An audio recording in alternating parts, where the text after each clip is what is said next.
Hello, good morning, good afternoon, good evening, and or good night, or from whatever part of the world you're watching from. Welcome to my channel. Thank you for being here.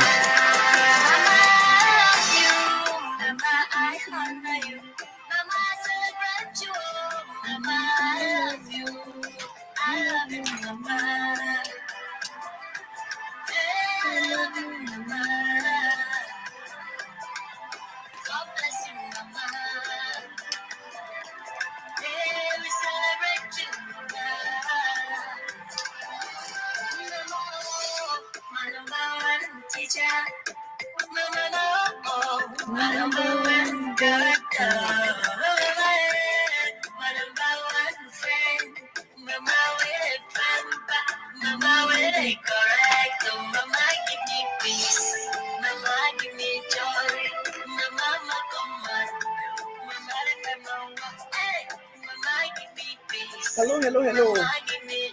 Happy midweek. Welcome. Thank you for being here. You could be anywhere else, but you chose to be here. I don't take it for granted. Thank you all for being here.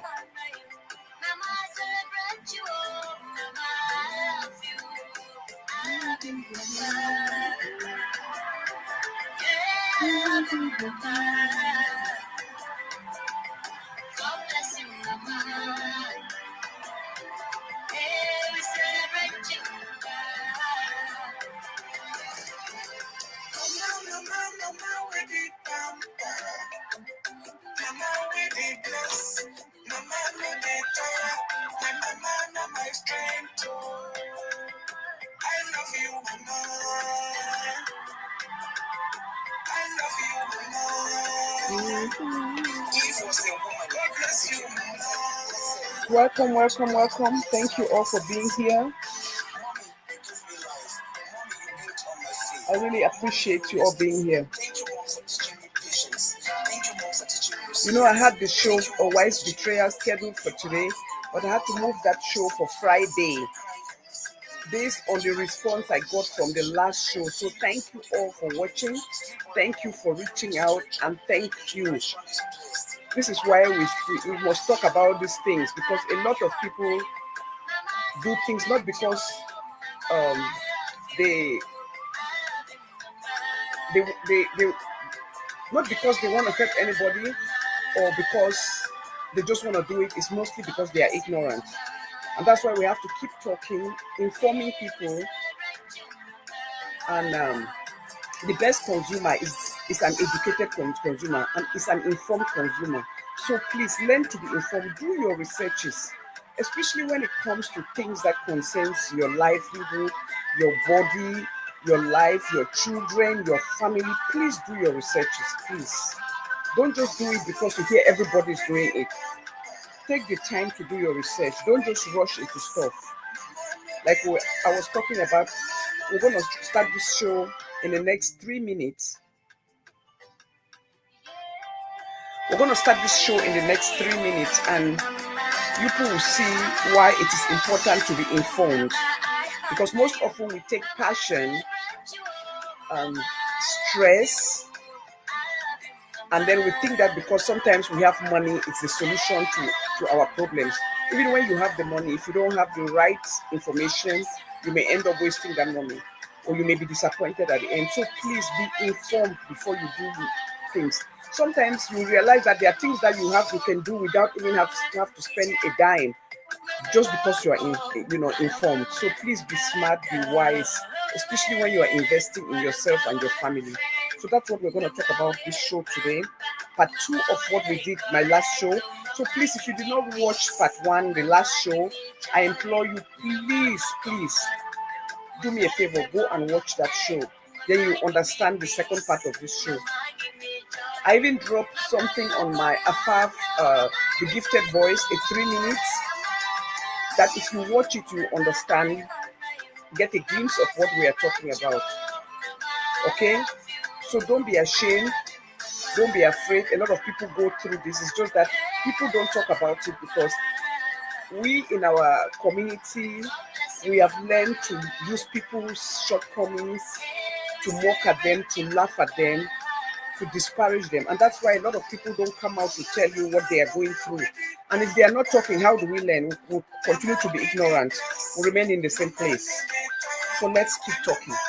Thank you. We'll start in 1 minute. Thank you.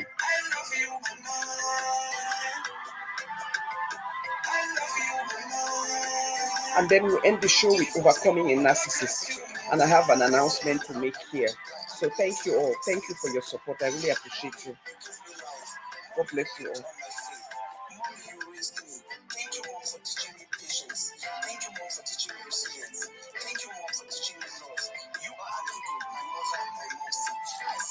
We start in exactly 1 minute. Yes, thank you all. Thank you for sharing. Oh my God, when I saw the shares on my how many shares I got on my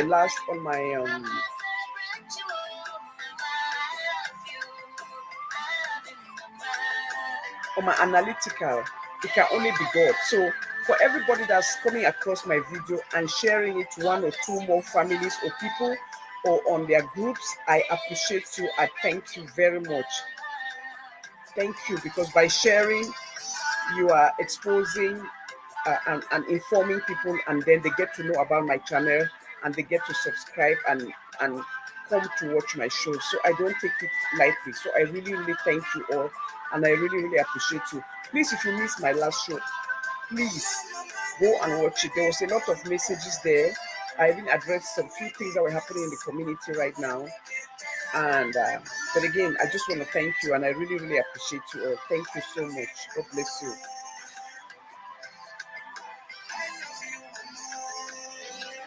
I chose this song today because we are talking about motherhood. We are talking about fertility, being sterile, and how it affects family. And how, because of this, a lot of families, a lot of couples, may have their mind in the right place, looking for solutions. But most often, do we pray before we get into these kinds of commitments? Do we actually pray? Sometimes that is why prayer, you can never go wrong with prayer.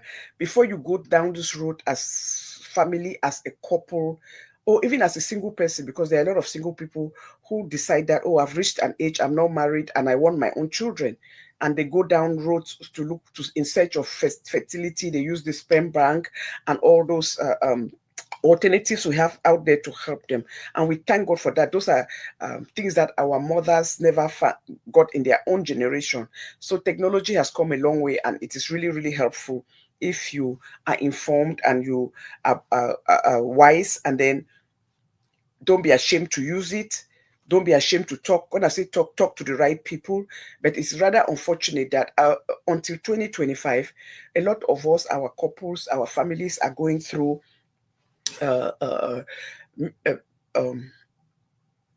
this process because due to ignorance, misinformation, and because they don't want to speak out or talk. Where you could get the right advice, they make a lot of mistakes. So please, if you missed my last show, go and watch that show, because this was really based on men and an experience that a man had because he had prostate cancer. They had cancer through 3 generations, the grandfather, the father, and him. And he had to go through chemo. And because of that, it made him sterile. And because he was sterile, his wife loved him. They are married. They had a good marriage, great foundation. But because of that, it brought a kind of insecurity to him that he thought he could use a friend, a neighbor, a friend to sleep with his wife, to give them children, and it all ended in a fiasco. So I'm not going to repeat that show here. Please go and watch that show, my last show, and then you'll see, and this is the part 2 of it. And like I said, I had to switch the show I'm working on today, which was wife's betrayal. I've moved it to Friday because I wanted to do a part 2 of this show to follow up based on information that people who watch this show, how much they reached out to me, and information that got to me about what other people, the mistake that couples experience, and it is because of the ignorance and the misinformation. Amen. You're welcome. Thank you for being here. So please, this is how we learn, and I will continue to pray for our community.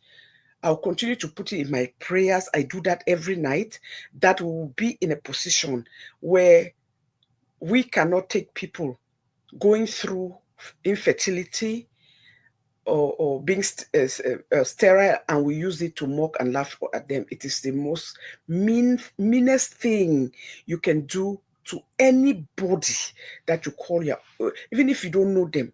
You don't do that to people, because it is one of the most difficult things that any couple can face. It is one of the most difficult things that a couple can face. So please, please, I can only pray that we come out of that spirit of thinking that to cause somebody, because somebody hurt you. Yes, because they hurt you does not mean that you go that low. I've always said it. You can be the bigger person. You can teach people how to treat you. You can shame them by the way you respond to them. By not going this low is the worst thing. And this is the reason that people get into this show I'm bringing out to you today, is because they are so afraid of what people will say. They are so afraid to prove a point. They are so ashamed to say, this is the method I use. And until today, people go and do in vitro. People go and do artificial insemination. People go and use surrogates, use sperm bank, and they'll come and tell you lies. Oh, we just did it the natural way. What are you profiting from that? You don't realize that God put you to go through that process. Sometimes God put you to go through that process because He want to test you. He want to use you to be a beacon of hope. God is trying to use you to give you a platform, to give you a voice to save mankind, to give other couples hope. But because everything private, nobody should know. I didn't go through this. Because of that, what do? We hide it. We don't want to talk about it. Nobody is even asking you, and you are telling lies. Oh, we'll both picking at this. We'll both picking natural. Some of us, you go even inside that room, you have cesarean, you come out and still lie about natural, as if to have that baby, just to carry that baby for 9 months was a joke. That is what we do. We tell lies when it is so not needed, when it is not important, because the mentality of our people is that, oh, you are not a strong woman. You did not really give birth because you didn't have it vaginally. Are we crazy or what?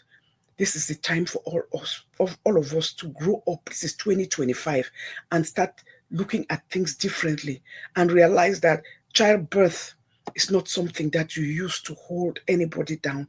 Childbirth is a blessing. You have no control over it. Just because you gave birth does not mean that you lived a better life, or you were such a good girl, or you never had a boyfriend before, or you never was with other men. It does not define character. It's a blessing. It's a blessing. There are some people who lived very good life, held on to themselves, listened to the advice, did everything right, and still God did not give them children. So it has nothing to do most often with lifestyle. There are people who have lived the worst life, and they just get married, and they just go in there and bam, they've had abortions 10, 12, but they get belly. Somebody who has never attempted that, go try no forget her. That is why we should not mock at anybody. Again, no woman is barren. We should not laugh at anybody for not having children. It is God that gives children, not man. Not how many people you know, not how many friends you have. Precious gold, you are welcome. And please, anybody who missed my last show, I beg you, go and watch it. You understand why I had to do part 2. You understand why I had to move the show for today on a wife's betrayal to Friday to do this show. Okay, and because I wanted to do this in sequence. So please, let's learn to be, to have empathy for others and to have compassion. Okay, everybody's journey is very different. It does not mean that they were bad people. It's God who gives children. And remember, I will say it again. Sometimes God gave you these children through this route to change you, to use you to know Him, because you had to go through something to get Him, to use you to help your neighbors, to help your community, to help your friends by speaking out and giving hope to the hopeless. Sometimes it was because God wants to showcase himself in your life. 237, I beg una stop am. If you go to any show, you see anybody using their show to laugh at a woman for not giving birth, for not having children. If you are there and condoning it and don't speak up, you have failed. Those are things that we should not. They did it in 2020, 21, 22, 23. If in 2025 you are still under a platform that is mocking at people because they don't have children or because they can't give birth, shame unto you. I'll say it again, shame unto you. Please watch my last show. So let's go into this show today. It's funny, I did this show. 2 different people wrote to me. Mom, when they saw my title, Mommy, no, now the woman bring him. If he bring pikin for house, if you cheat with a white man, his husband will be no. I love you people because you people always watch out for me. No, I'm not here to talk about MLS. If you look at the title well and you go and read my description of the show, you will realize that the description has nothing to do with her. That is a different set of circumstances. That is about cheating. My show is not about cheating. It's about a couple who brought home a white child. It was not a married woman who brought home a white child to the husband. So that one for Emelet, it was a crime that has been documented. It was a disgrace that has been documented. It's a big disgrace that a woman will go out, be with the husband, have a child, and then only for that child, the husband to be there, and you, the labor room, hoping, happy that you're bringing forth another life, and then the baby came out and it's white. That is horrific. That is dangerous. That is destructive, but that has nothing to do with my show for today. That is a whole different topic on itself, and I think that it has been handled in this community. Even that was before I even came. So when I came, it was because of, if not of what she's doing there with John Stone, running all over the place in Leicester, taking 2 months off her work to say to go keep a married man company because he's so lonely. Because you are lonely, he's not lonely. Who told you he was lonely? You are the one who was lonely, because if you were not lonely, because no man in America would date you anymore because of your track record that you cannot keep a man. And if the moment you get a man, you can keep them. The next thing you do, you are looking out for another man. So nobody, so you can only go to Europe to find those type of foolish men, and not foolish because he's strategic. It's a man that is using you to come to America, because no young man will be following you. Then the talk say your age. Oh, I don't even feel like she's 60. She feels like 30. The fact that he's even talking about your age shows that he has a problem with it. Anyway, let's move on, because that was not my topic for today. Anyway, so that was not my topic for today. So you see what my topic, when I did that show about this couple going through infertility, and most often when a couple is married, they always think that let me see this. It say, Precious Go, you're welcome. In 237, marriage and having children are seen as significant achievement. They forget to know that marriage is about 2 people, but people make it their business, which they shouldn't. Anyway, if you watch, most often when a couple, people get married, they always ask, they're always looking back to the woman. Why is the belly not growing? Oh, everybody's putting so much pressure on the woman.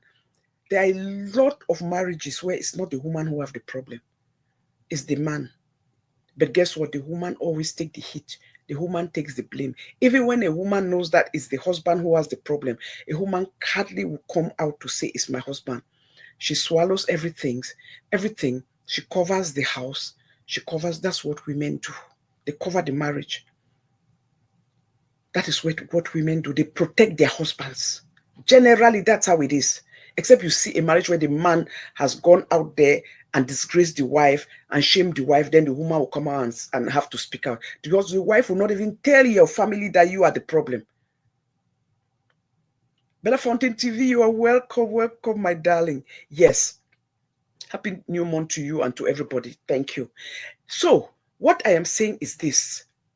Women have stood the gap. Women have multitasked. Women have hidden so many things to keep their marriage intact. And if you see my last show, that's why, if you watch that show, I said she went and asked her husband when they tried the turkey-based method to have a child 3 times and it couldn't work for 3 months. After they were paying that their neighbor and friend, she said, can I just go sleep with him in the bed. She said that to you as a husband, hoping that you will catch her, hoping that you will tell her no. But you see men now, that's how selfish men are. When they want something, they don't mind to sacrifice you. Because it was to cover him. It was for his ego. It was to protect him, to show that he's a man in front of the world. Because a real man, if you love your wife, and I know you love that woman, but because men always think about themselves, that's how selfish they are. He put himself first and forget about the damage that could do to that woman. You bring a man into your matrimonial bed without checking if they have, without taking that person to test them. Especially, there's no way you did not know that they were swingers. They were your friends, they are your neighbors. So you know that their marriage is an open marriage. Somebody who has an open marriage, you bring them to parachute your wife without testing them. It was only at the end of the process, after spending $6,000, $1,000 a month to pay them as friends. They are friends, right? You see now, but they were collecting money from you. Why didn't they just say, oh, I'm your friend, we are your friends, let me help you? They collected money. It was only at the end that now you're taking him to court. At the end that you went out to take him to go test, and then just to find out that he was born sterile, cannot have children. Therefore, the two-year-old that he has with his own wife is not his child. That is why I believed it today, that that man knew that they knew. That is why they had a marriage that was open marriage, because they knew that he was sterile and cannot have children. But they didn't tell you when you approached them, because they wanted to use you to make money. This is what happens when you don't want to do things the right way. This is what happens when you don't do things the right way. This is what happens when you don't go out there, when you don't seek information. This is what happens when you think that you want to outsmart the medical system, because that $6,000 you spent in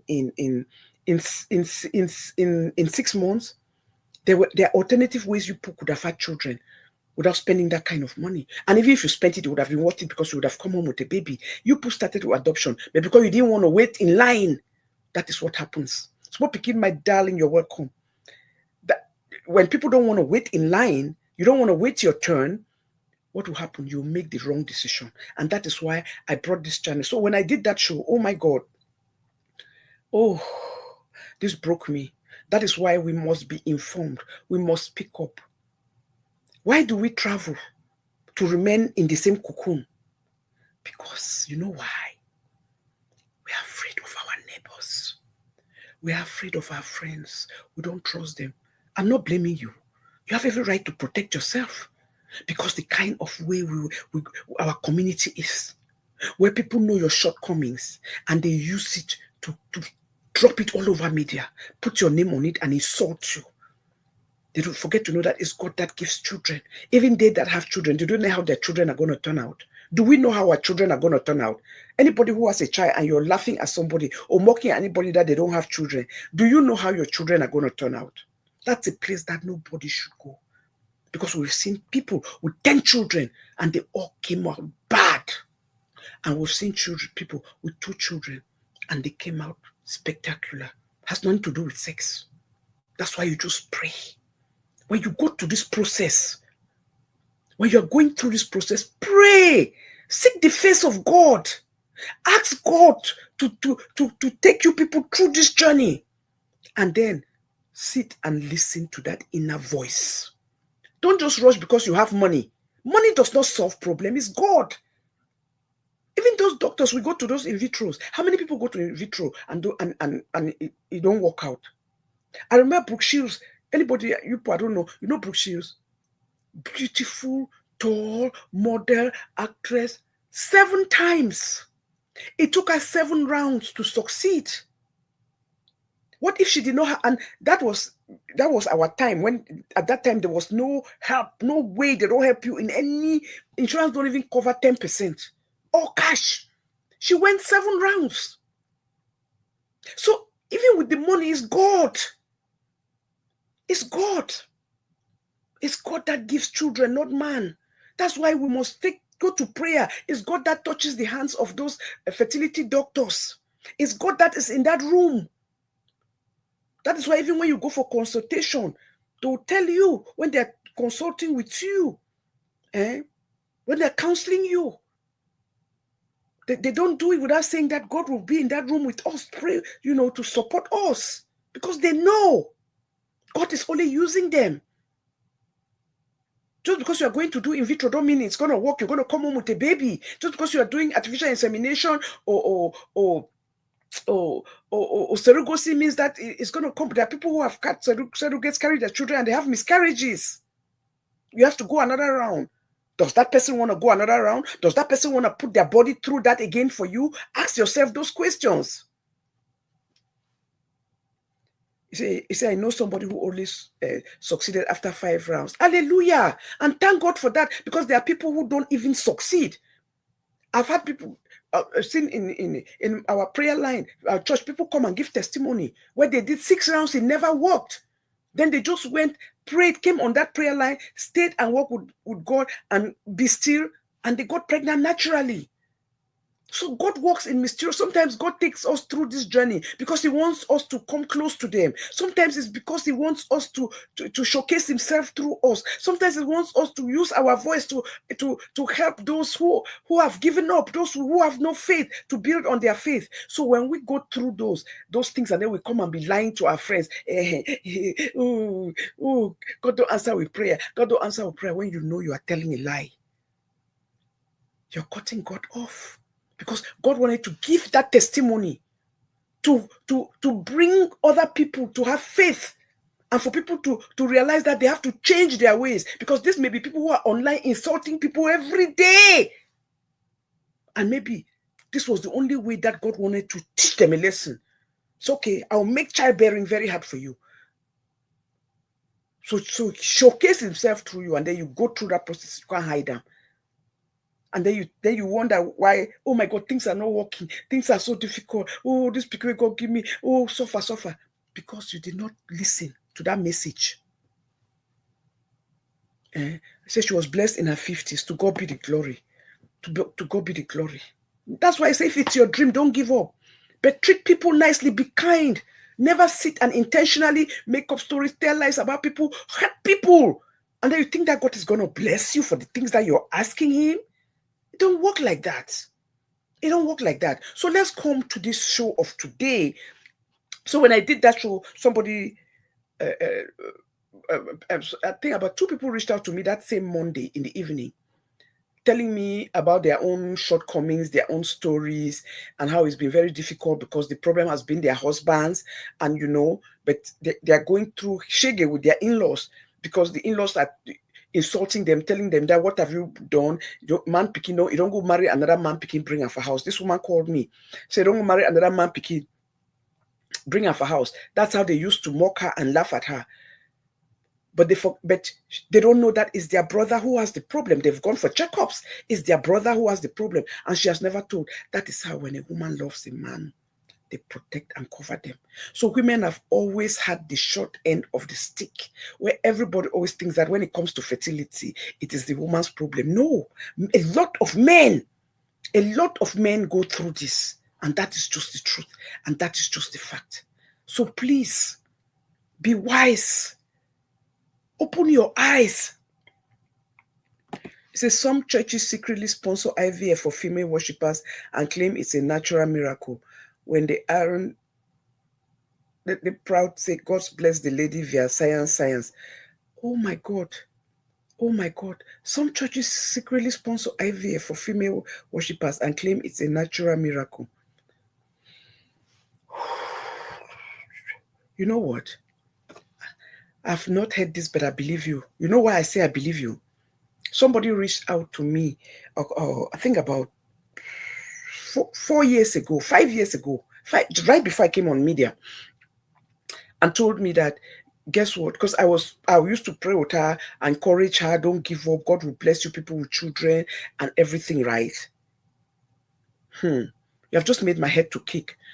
So she confided in me that the church that she goes to, their pastor gave them as a couple or $7,000 to go do in vitro, to travel out of the country to go do in vitro. No, listen. So you have just kicked my head. To travel to go do in vitro. But they went and it did not work. I said, then, but you don't give up, you continue. He said, the point is that, we're our African brothers, our brother now, our brothers. No, my husband does not want to go through that anymore. I say, then he's not serious. So sometimes God is testing us. You people don't understand. God is testing us. God is testing us and we are not paying attention because that is the fact. God is testing us and we are not paying attention. And you know what? When this person reached out to me and gave me that testimony, now it makes a lot of sense based on what you have said. Because this very person that this person was telling me about, this pastor that this person was telling me, is somebody that she and the wife was married for a very long time, almost 10 years, they did not have a child. Then bam, because when this person gave them the money, the pastor was the one who told them the location to go and do this thing. You understand? It's just unfortunately her husband did not want to continue after the first failure. But my point is, what you are saying now makes a lot of sense because now when they came, everybody's rejoicing in church, making those people have never testified that this is the way that God gave them children. Yes, but they were the ones who gave her and gave her that location. And this was after their own child was almost 2 years old. So they went through that. Now it makes a lot of sense what you're saying. Then you come and say that is miracle. God does not want you people are taking glory. God wants us to tell the truth because even through medical science, it's still God at work. And that is what people don't understand. That is why you must promote it because it's telling us that sometimes, yes, you don't wait 10 years, 12 years, 7 years, 8 years, 9 years, 10 years, 12, 13 years. You took the alternative. It is still God at work because if God did not put hand, you know, go still born the pikin. So why are you people lying and hiding it? That is because you people prayed. You prayed and God still gave you. It's just that he gave you through alternative method. And thank God for medical science. So based on my last show, somebody reached out to me, and this is in Europe. I don't think I want to call the country for it. This just happened now, like this, as we are talking. This is something that just happened inside this few weeks. So this couple, our people, they have been looking for a child for a very long time. So now they decided that they want to go do alternative. They want to go do and based on the story, it is the man that has a problem. So you see how women always go out to cover their husband. They've been married for over 10 years and they've been trying to have a baby. And then they found out that it's the man who had the problem. So now they came now, sat as a family and say, you know what, let's go out there and go to this, go do IVF, but we'll use the sperm bank because his sperm is not viable. They agreed. Hello, you people come closer. That is why you must be informed. You don't just assume. Because let me tell you, even in this case, you cannot just go and think that you can sue those people. They went, they did it immediately, first take. You know, sometimes you go to in vitro, you can do first, second, third, fourth round. First round. See, women always take the brunt of infertility whiplash. Absolutely. First round it took. They got pregnant. Joy, happiness, everything. And just like us, we never like to give testimony because we always want to hide. And when you have that habit of hiding, God will expose you. God will disgrace you. The things that will happen will be shown because God wants to showcase himself through you. You people don't understand. Now, beautiful, smooth pregnancy, lovely pregnancy, never sick, no problem. They just had that baby a few weeks ago. Came out of, went to labor room, beautiful, went through labor, vaginal birth, everything perfect. That baby came out white like snow. White like snow. Two very dark people. None of them are even light skin. White baby. Mixed baby. Because sometimes you even have a baby with a dark skinned person. The baby may even come out brown, dark chocolate. This one come out very, very blue eye. Guess what? Because they did not do their homework. Now the embarrassment, the shame, people are coming to greet. They don't even want me people, they can't house or can't greet picking. Why are you people hiding? It's time to come out and tell the truth. People will the right people will support you. Don't worry about what other people say. But because you people handle it wrong from last time, people go watch that my last show. I beg of you people, go watch that my last show. You understand why I'm saying that. It's time to be talking. It's time to speak out. It's time to learn. Do your researches, please. Don't just leave it for the doctors. Because if you went to that clinic and say, I want to use a sperm, that's what they're going to give you. Did you specify? You didn't specify. You wanted to come home with a baby, right? They gave you a baby. That is why when you go, don't feel bad. It's your right. You specify. You cannot be living in a country where most of the people are all white. And then you just go to use their clinic and you say you're going to using their sperm and you don't specify that, you know what? Yes, we want a baby, but we want a black child. We want a child, we want a child that is of our, yes, and if you watch that my show, when I told you people that we black people, black men are so proud. Black men do not, how do I say it? They are not those kind of people that will just sit and say, oh, let me plug my sperm and go leave it in a sperm bank so it may help mankind, so it may help anybody else. Black men want to feel contact, want to feel the body, want to have sex. I'm sorry.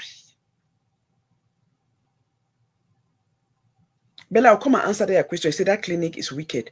I'll tell you why. I'll come to that because I don't want to even blame I blame the couple. I blame the couple. They should have been specific. Even if you go to court now, they were not specific. You want to come home with a child. They gave you a child. And Bella, I don't know, maybe you didn't. I know you have been very busy. Maybe you have not watched my last show. Let me tell you one thing. It's 1 out of every 1,000 sperms that are screened. It's only 1 out of 1,000 that is viable for the sperm bank. Think about it. Think about it for men. It's 1 out of every 1,000 sperm. The research shows that are screened for that are screened and ready for the sperm bank. Just think about it. So 1 out of every 1,000. So think about that 1 out of every 1,000. How many are black men? We know our brothers. Even those who are married to women who have problems, it's a problem for them to even think that they have to do stuff to go put their sperm and take their sperm to go give somebody to collect. A man must love you, die. A man must care for you, honor you, to go through that process with you. Most men, some women end up not ever having children. It's not because they did not try. It's because the husbands, yes, my brothers, our brothers, refuse to go through that process with them. Before you know that they're born for outside, they'll rather go out there, sleep with girlfriends and have children than go through that process with you. They'll tell you, I'm not going to go through that. Hey, me, to them, their pride will kill them. But they don't realize that. That picking tomorrow will come and be there for you and your wife. They'll rather go out there and cheat with somebody who will just give them a baby. And maybe that baby is not even theirs. But they give them the title to say, now we're picking. They would rather take that risk than go with the wife. So just think about it. It's 1 out of every 1,000 men that are screened is viable for the sperm bank. So think about how many black men are in there. Maybe out of that 1,000, there's no black man. And if there's only one, that is why inside this abroad, if you look at, you see people, women go to, you see a woman who decided to go to the sperm bank, who decided to have their children because maybe married no come and they just choose, I want to be a parent, I'm not going to be waiting for a man anymore. And they go to the sperm bank. Most often, look at what they bring back. We always see women who go to have children, they bring back white children, mixed children, métis children, and then put the check and say they are insecure. Oh, you don't go for, they go. No, it's not because they did not prefer a black a child. It's because they didn't have no choice. There is no black sperm. Because our men don't believe in that. If you cannot follow your own wife to go do IVF, you think a black man is going to sit and remove his sperm. Black man go should rub himself, go put down for the.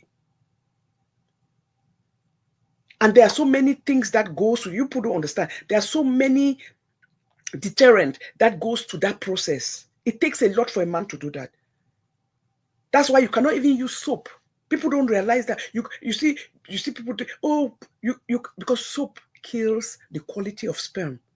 Because when they go there, they test all those things. So maybe by the time you took yours to that bank, you use bed soap to get it out of your system. So they will go now and test it. If soap just touch and soap, it already killed the quality of the sperm.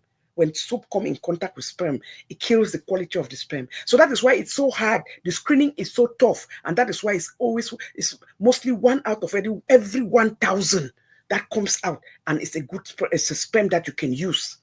It's viable.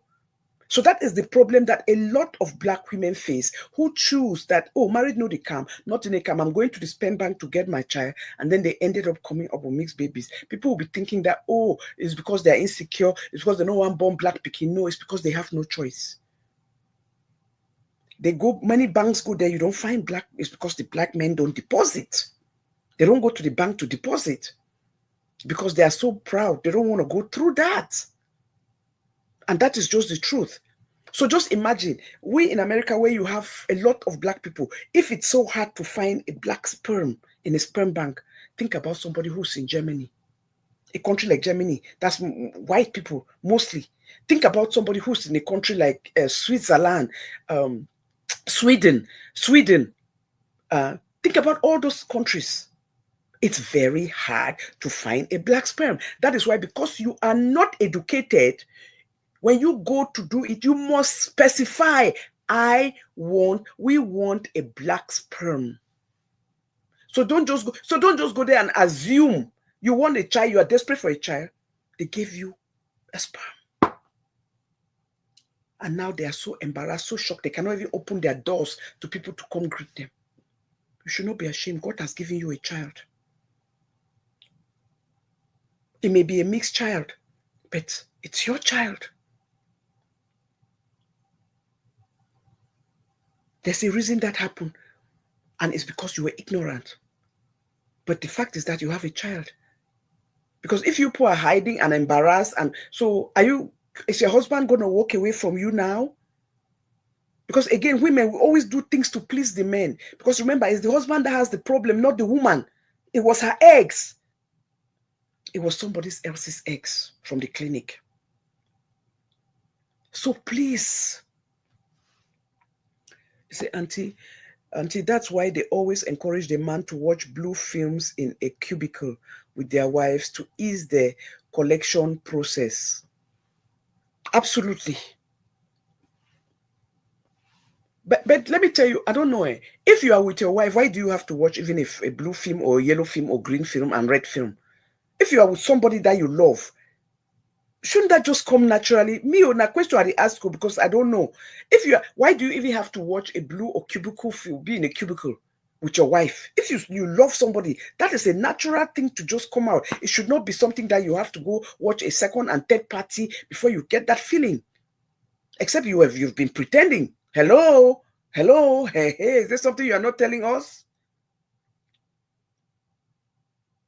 So I beg community, for this community where they talk.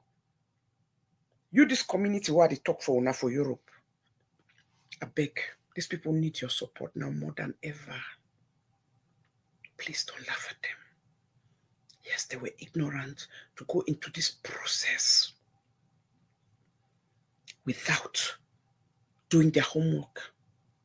Because right now, I'm telling you, you're going to lawyer up. Those people, those clinics have lawyers seated waiting.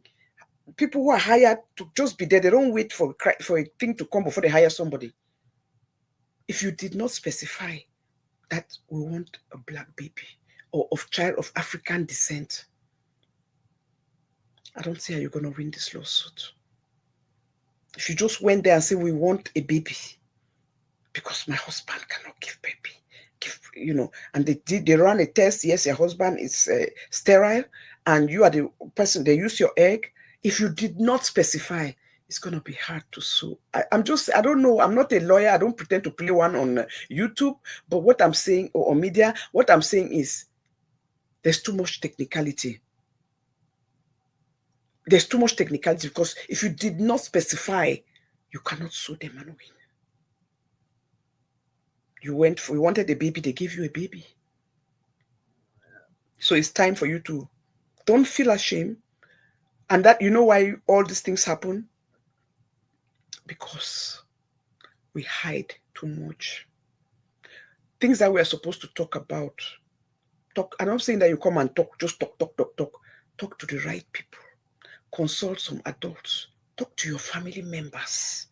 If you have parents who are alive, have a conversation with them so that they too can be praying for you as you go through this process. Going through this thing is not a chocolate. It is very intentional and very emotional. It is draining. That is why if you see a man who accepts to go through this process with the wife, no matter what, clap for them, especially when it comes to our people, because the black man is too proud to do things that are natural to help the very woman that they say they love. They would rather go out, cheat, and bring forth a baby than to support their wife go through a process that is meant for them as a family.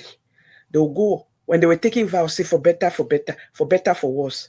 But when it comes to supporting your wives, it's for better. I can't do it. I know people who till today, they have been in a relationship with a man 25, 26, 27, 30 years. They don't have children. Not because they are not fertile, but because, I overlove the boy. Hey, I said that the chop love. I overlove this man. I know I move on, my dear. You know I move on. But the man is out there having children. One woman, number two woman, has children. Wait, while he's with you, he is born with other people then. You know that he may born house, you know, but you sit on there. Women, stop it. It's time for you to take control of your own life and take control of yourself. They need to chop fine. They need to chop handsomeness. They need to chop title. You wait until you don't enter your 50s. Then now you cry because you wanted to say, I want to be with the man. My dear, but the man is there having a side chick, another life, having his children. Because sometimes some people are just not compatible to have children. It's not that you cannot have children. It's just that sometimes you people are not compatible. And you may be surprised, you just go be with another man, bam, you don't get belly. Some people, God just make una so una no fit born together. But you go remain for day. The man know they marry you. The man know they go see your parents. The man is not marrying you. He's not engaging you. He's not doing anything. But he's having his children. But you are there waiting. 25, 20 years, 21, 22, 20. Some of the men, they come on, go marry other women. They marry, finish. They come back for you. You still open door for them. What kind of low self-esteem is that? So coming back to this our story, I beg.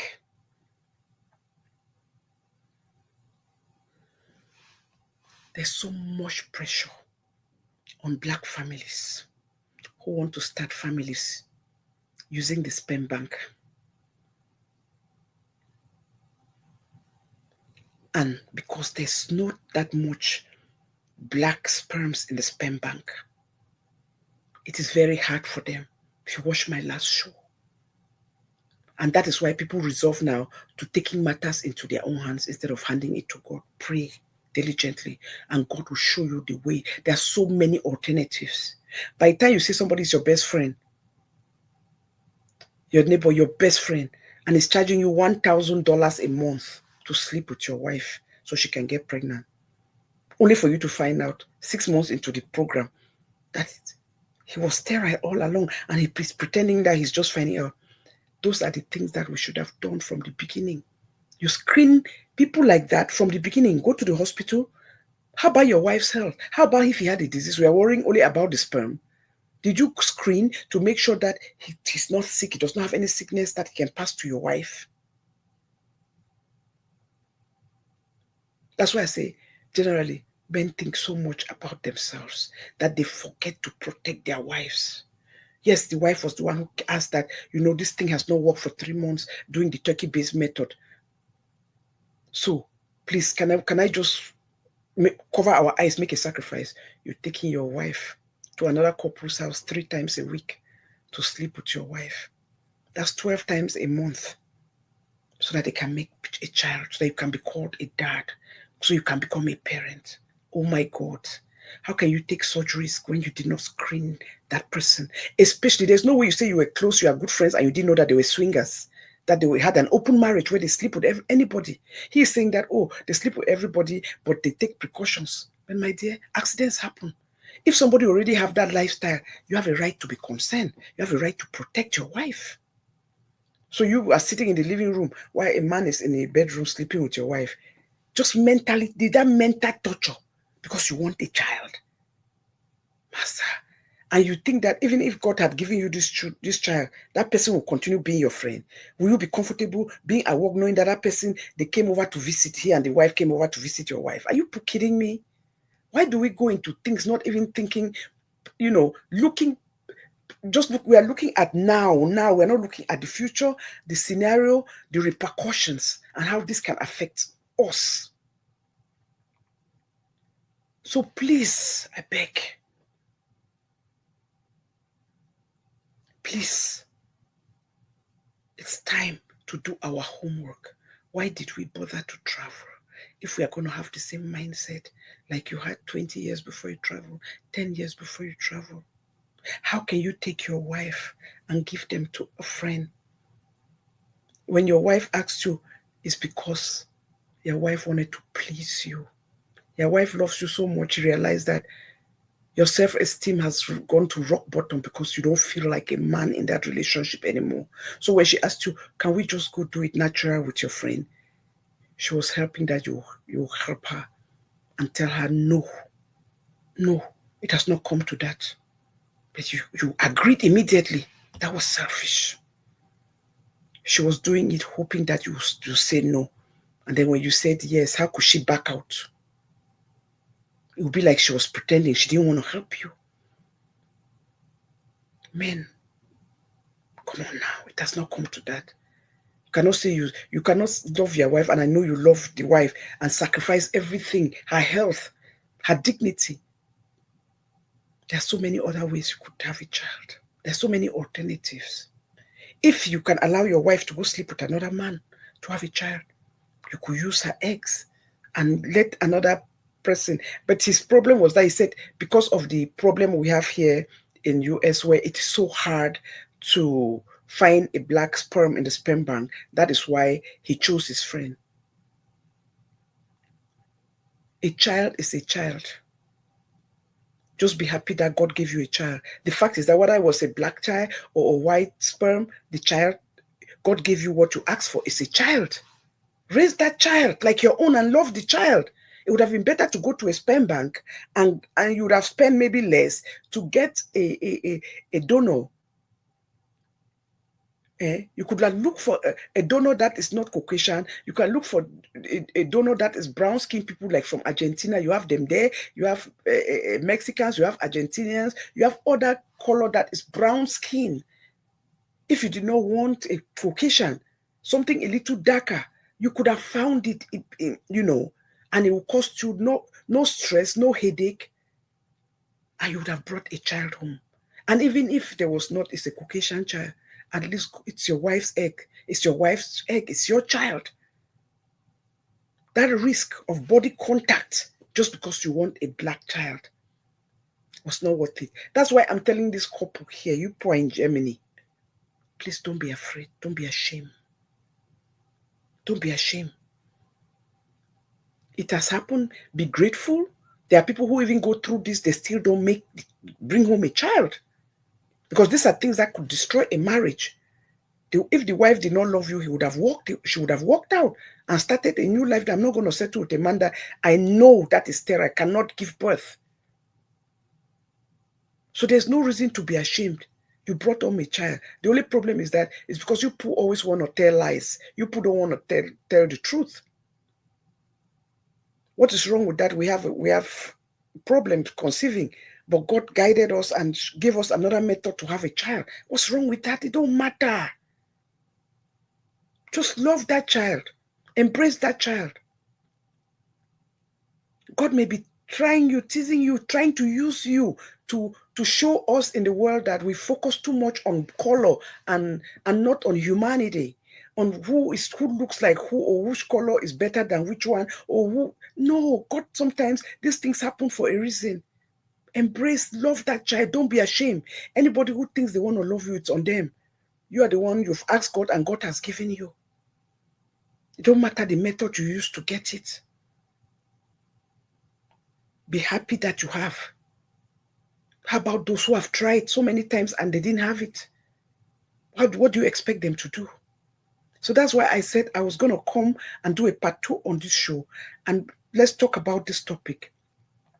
And let's encourage one another and realize that we cannot be mocking at people for the journey that they took to fulfill their dreams. Everybody has a dream. If you can only fulfill it halfway, thank God. That's the journey of life. Everybody has their struggle. Everybody is going through something. There's something we're asking from God, no matter how much money we have in the bank. Because money cannot, there are things that money will not take care of. Prayers will. That's why even when we go on the other side, how many people have taken anything? We still go the way we came. God bless the people that dress us up, because we could just put us in that coffin just the way we came. Everything you have in the bank cannot translate to solve no problem. If that was the case, a lot of all these people who passed away, including the Pope, money would have saved him. But that is life. We are fighting for the wrong things. Let's fight for our salvation. Let's fight to be consistent. Let's fight to stand tall, to believe in something. What do you believe in? Who are you? What are your beliefs? Because if you don't have any belief and you don't stand for nothing, you cannot be consistent. And what will happen? People will just come, jump into your pool. People will come, jump into your pool and drag you to meet them. The devil will use you. You know why? Because you don't stand for nothing. Because you cannot tell the devil no. Not everything should be about money. When you are consistent and you stay consistent, with time, God will expose you. I always say this and I'll give it again. I'll give it like an example with Pastor Jerry. If you follow his story, they gave him prophecy when he was 10. But guess what? When he had a job with United Nations, making good money, his spirit did not tell him that was where God wanted him to be. He gave it up. Went to his village in Omaha. It's not like he even went back to Lagos. In his village, that is where this man went and opened his church to serve his people in his village. So he was not looking for any notoriety. He was not looking for anything. And then boom, COVID came, 2019, 2020, COVID era came. Nobody could go to church. It was because of that, not knowing that was the way that God wanted to use it. As much as we're saying, oh, COVID came, it killed people, we do this, but some people, God used it to showcase them. Because nobody could go out, nobody could go to church. They say nobody should come out. That is how he said, oh, no, but I can make people listen to service over the air, on air. And that is where, when he went on air to he and his wife to start preaching, bam, he just went global. So God uses and can use any situation to elevate us, promote us, and put us and make us find our purpose, realize our purpose, and meet up with our destiny. That is God for you. He can take something that is so negative, so painful, and use it to showcase and build you. So stop following people. Stop following voices. I say that to say this. There are a lot of people who have reached out to me privately. They call me, "Mommy, please, oh, nobody's watching again on YouTube. Nobody's watching. Why you need to go TikTok?" No, not to go TikTok, not to go TikTok, not to go TikTok. Let me tell you, I'm not somebody who does things without praying. I have put it on the altar. I have prayed and prayed and prayed. And that inner voice inside me, I listened to it. When I came to media, I never came. Remember, I came at the height of my sickness. And I never came. I didn't even know that there was money on media. I didn't even know that. Because remember, before I got sick, I was on 1.5 years, I was on Facebook. I was doing write-ups every Friday. My page was packed. Friday, people were looking forward to what I was going to drop. I am telling you. That is why when my first show that I did not know when I came to YouTube that when you open a channel, you cannot start a show the same day. So when I tried, I couldn't. I went on Facebook. I had 2,000 people watching me that day because I had built a platform 1.5 years on Facebook writing. And I was writing only once a week. But the stories I was putting out touched people and they were coming. So I go to say this. And at that time, Facebook was not monetized. So I was not doing it for the money. I was doing it for the love of it, the joy of it, and for putting my voice out there, bringing out stories. People were reaching me, giving me their stories, and I was using it without using their names and writing their stories there. And it brought a lot of people, traffic to my channel. So I was not doing it for any reason.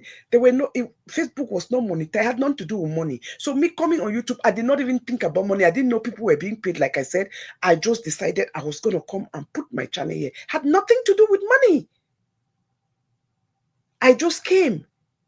So I did it for the love of it because I realized, like I told you people, a lot of people, I realized when children were coming, when I put a post sometime, they'll come because I always put it with my picture and then I did the write-up. "Oh, happy birthday, Mommy Rosemary." At that time, I never get asking for a friend. They come and be telling me happy birthday. I say, "Hey, most of these children are not reading. Oh, it's not my birthday now. Just because I put a write-up, you see my beautiful picture there, you come and be wishing me happy birthday."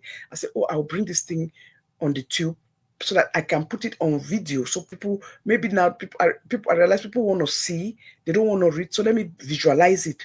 That's why I came. I did not come because I knew that there was any money involved. And God knows that is the truth. Nothing. So I've prayed about it. I'm somebody who believes in consistency. And because I did not come to YouTube to chase money, because there was money or they were going to pay me, I just came to pass the message that I think can touch lives. I'll stay here. It don't matter if it's 10 people watching me, if it's 2 people watching me, it's 15 people watching me. I am not here for microwave results. But if God chooses to use my voice to bring more people to watch me, so be it. That is what is important. Just like I was saying on my last video, where are the people? Everybody who cried, "Oh, the street is so bloody, the wickedness, people insulting mothers, insulting this." Me too, I joined inside the fight. Because I knew it was not right. The pain was real. People going depression, crying was real. Now the street is clean. What happened? All those people who were depressing people, who was insulting people, the street is clean. They cannot speak anymore. They don't have topic because, and I believe it's because if they do those topics here, we had said that no, YouTube has been too bloody. It's not good. People can just change and learn to just vlog normally. But instead of them to stay and allow God to work in them and trust that because of this, they can start building their platform from scratch. Everybody wants microwave results. Nobody wants to start from scratch. They don't realize that sometimes that is the most in life, that is how it is. The real, if you welcome, if you see most people who have grown in anything they did not start with numbers. They started one block at a time and building and adding and adding and adding. You have to make people believe in you. You have to make people trust you. You have to make people follow you by the content that you put out. But now everybody ran instead to TikTok, all of them, and started insulting again and denigrating. So I'm asking, where are those followers who said, no, we don't want this. Oh, we don't tire them. Why would I leave YouTube? When instead you people should have said, how come your actions is not mirroring the things that you people said that you wanted? Did you people really want this? Or was it just talking? Because to me, it's actions that matters, not what you say. It's actions that matters. And that is just the fact. So how can we sit and blame vloggers when it's about demand and supply? They are giving you what you people want to hear. Because if they are on TikTok insulting, and people say, no, I know to go watch me for platform where they insult people, they're going to stop.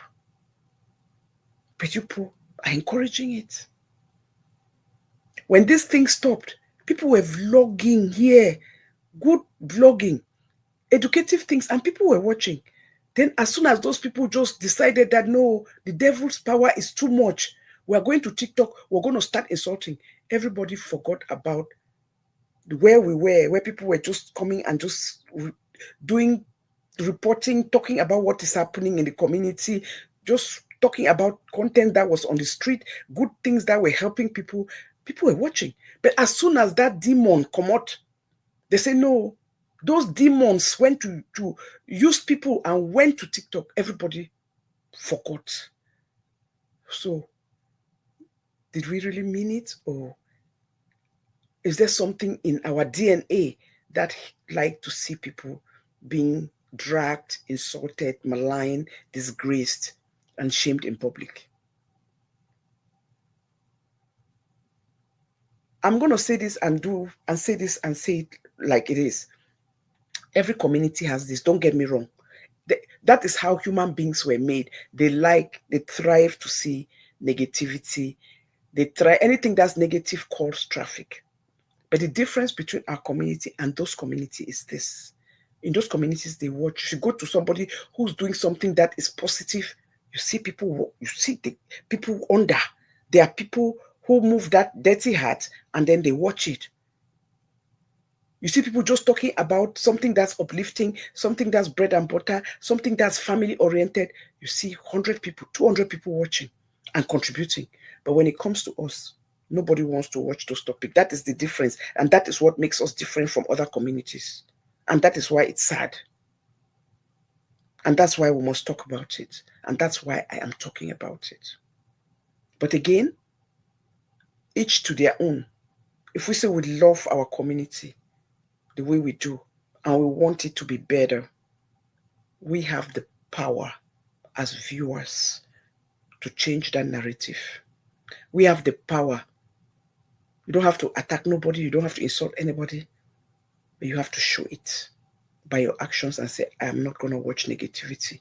It's an individual choice. I'm not going to watch when somebody's just telling lies on somebody, making up stories that you know is making up, because that's what saga is. Most often it's about the lies, just because you want to torture that person, bring them down. There should not be anything that brings pleasure. It's so much waste of somebody's data and time that you could be using to do something that will innovate and educate and raise people up and lift people up instead of bringing them down. So our actions is what is going to speak for us, what we want. It's not what the vloggers want. The vloggers are giving you people exactly what you people want, because they realize that every time they're insulting, you people go and pack there. So what are they going to keep doing? Keep telling lies? Keep creating stories that does not exist? Take you people through the rabbit hole and you're following them. Doing drama, acting, and you people are there following them. If you want to watch acting, go watch a movie. At least that you know that it was a script that was written and is being acted. Not human beings dragging each one another, insulting people, telling lies on their own, just to bring them down, and everybody's clapping for them. So again, I thank everybody for coming. I appreciate you all. God bless you all. Again, if you saw that, you saw my second part of my the second part of my show, you will see that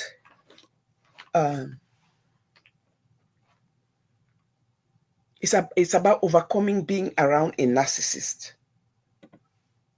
We have them a lot. Men, women, homegrown.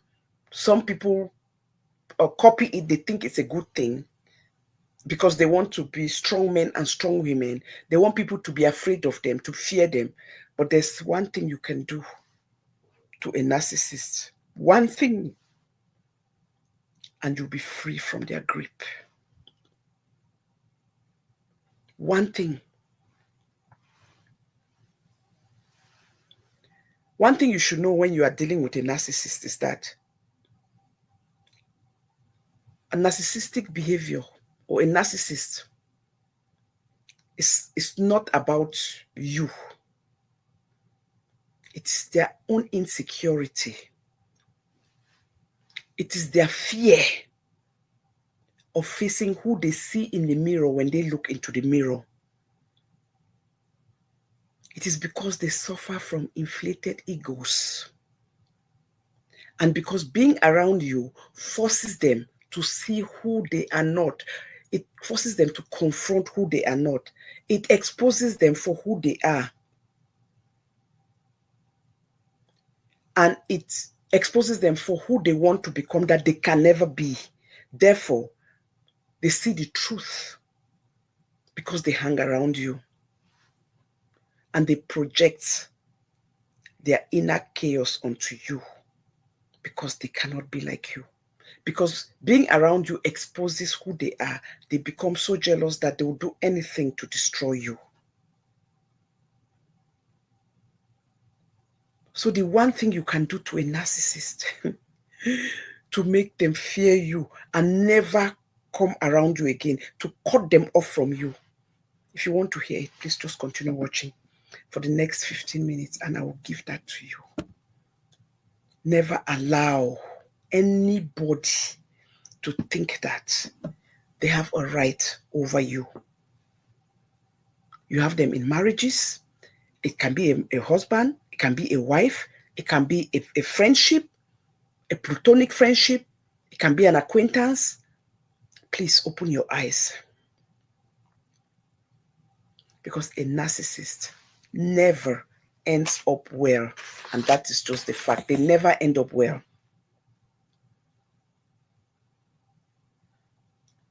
Because through their own life, they have these disastrous consequences. They want to be in control. They want to control everybody that comes around them with no regards to consequences.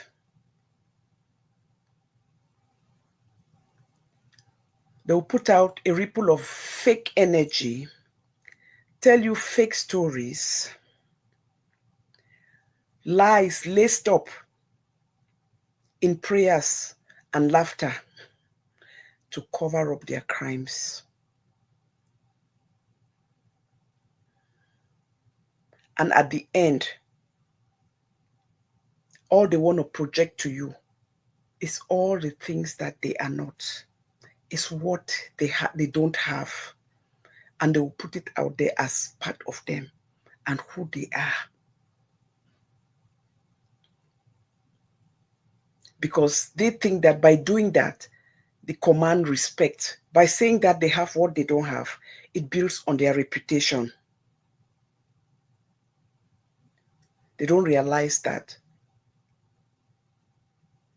all those lies, all those things they put out, it's only a matter of time. They will be uncovered. Because if think about your circle of friends, if you've been around a narcissist, They have a stable and persistent pattern of personality. A functioning that is just characterized by their pattern. They have a pattern. They are selfish. They are arrogant. Right in front of you, all laced up with smiles and cover-ups. And you will be there believing them because they have said it to you so many times that you turn around and you believe them. They love grandiosity. They will tell you, I have a house here. This car, I bought this car. None of those things they don't own. Those are all evidence of their arrogance and entitlements. Because all they do is continue living in a fantasy world that does not exist. And they think that because they have told you so many times, you believe in them and you stand for them. They fantasize about living a perfect life. They fantasize about wealth that does not exist, a house that does not exist, a car that does not exist. They fantasize about professions they have never taken courses for. They fantasize about business plans and they claim them when they do not exist. Their selfishness and egocentricity is so prevalent that they focus on it and talk about it and repeat it over and over and over and over with little regard for the needs and wants of others, because they want to be so believable and they want everybody to cater to their needs that they forget that everybody around them also needs somebody to cater to them. They never want anybody to help anybody else but them. That is how self-centered and egoistic they are. And this is what makes them extremely toxic. Because they believe that they are more important than anybody else. If you're around them, watch them. They don't like when anybody else is getting help. They will look for every excuse to squash it because they want that help to only come to them. Because in their mind, they are the only ones that are important. And yet they have told you they have everything in this world. Isn't it the fact that people who think that they have made it, they are successful, they are rich, they are doing so well? If you are so secure and rich and doing so well, why are you upset when somebody is helping somebody else? Why do you not want somebody to share in somebody else's or donate to somebody else who's doing something else? Why should it always be about you? Because they think that other people's needs don't matter. This is because they suffer from inflated egos. Because being around you forces them to confront who they are not. And that is what kills them. So please be wise. Are you around somebody who does not want you to grow? Are you around those narcissists who does not want you to be seen? Are you around those narcissists who want only them to be heard? The one thing you should know about narcissists is that they are driven by obsession and an overwhelming need to maintain that mask that they have put on for so long and deceive so many people because it's a mask. And they will do this at all costs. At all costs, because they want to stay on that level where you think that they are making it when they are not. Because number one, it's about control, so that they can avoid facing their shadow. Number two is about validation, just to keep their inflated egos alive. Number three thing that they do is cause confusion. Because when they cause confusion, you will not see their true self. So they will use anything they can. They will use everything, including fake profiles, to cause confusion, so that you don't see them for who they are. Because they want to control your emotions and reality. Because they know that your authentic self, you in your right frame of mind, will never accept them, or never accept to be around people like them. So they have to make up all this grandiosity for you to think that they are worth being around. They develop this false persona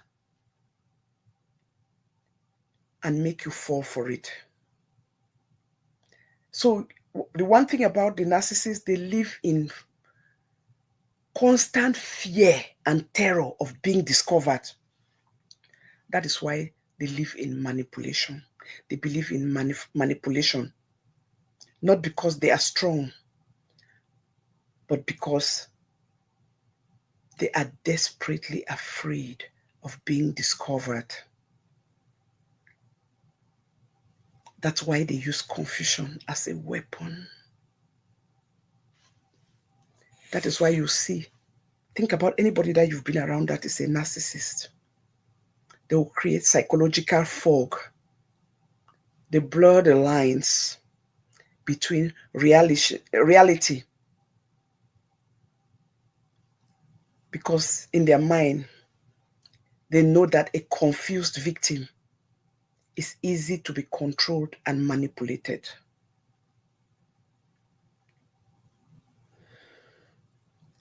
They want you to question your own perception, to think that you are the problem, because your clarity of them is one of their greatest threats, something they cannot allow you to discover. So the key to withdraw from a narcissist is by stop feeding their psychological hunger. They are emotional vampires who feed off unconscious participation. Because by the fact that they have lied to you, they have made up stories about you. Honey love, welcome. You are an unconscious participant. Because there's no way that if you know that they were lying to you, they were putting out all this information to you, you will stand by them if you knew they were telling lies. So because you are an unconscious participant, your emotional reaction, your desperate explanations to cover them up, to stand by them, is because of what they have projected to you. And they will do anything because they want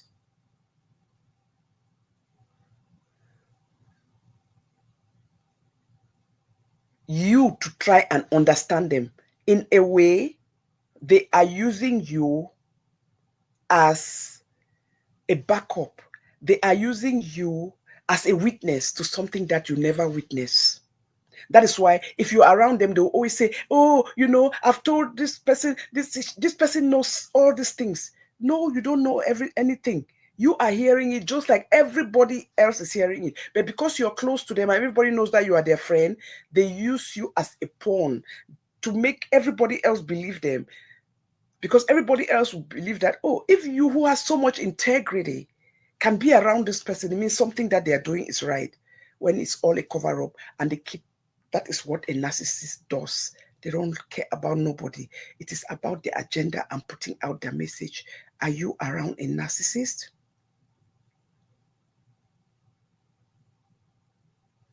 Remember, when you argue with a narcissist, it's never a rational discussion. Stop feeding their egos, please. Because every tear shed, every defensive explanation, every moment of confusion, or every moment of confusing them, their psychological manipulation on you is working. And you become psychologically entangled with their distorted reality. Sometimes because you want to please them. Sometimes because you've been around them so much as they told that those lies, just like they've lied to everybody. In your head, in your mind, you start believing that is true. And that is why most often they use you as an example, as their witness for something that you never witnessed. That is what narcissists do.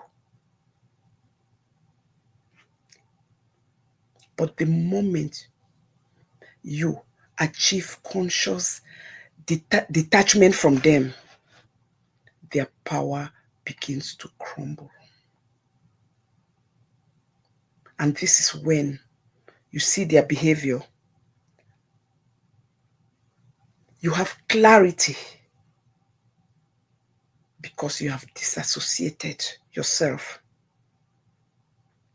and it's not emotionally hijacked anymore, and it's not mentally hijacked anymore, and it's not physically hijacked anymore. By you stop participating in their emotional drama, you become a better version of yourself. You own your voice finally. You own your space finally.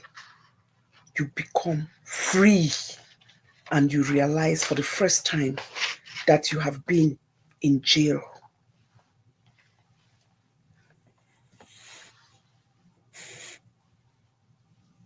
That is why a narcissist never ends up well.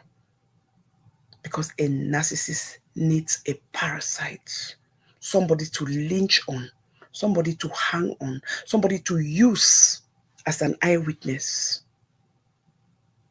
Are you an eyewitness to a narcissist? It's time for you to disassociate yourself. Because it's all about them and their ego, has nothing to do with you. All they do is use you as a witness of something that you never saw, of not something that never happened. But because you're around them, and sometimes because you have credibility, because they always latch on to people who have credibility, because they know that if they say that you believe them or you stand with them, everybody will believe that what they are saying is the truth. Because throughout their lives, they have disastrous consequences. And this is all because they want to control everyone and every situation with no regards to consequences.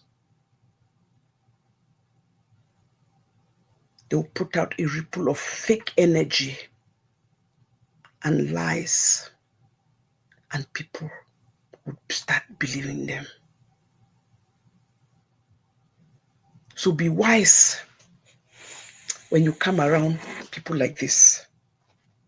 There's only one thing you can do to a narcissist, that they will stop and they will never, ever.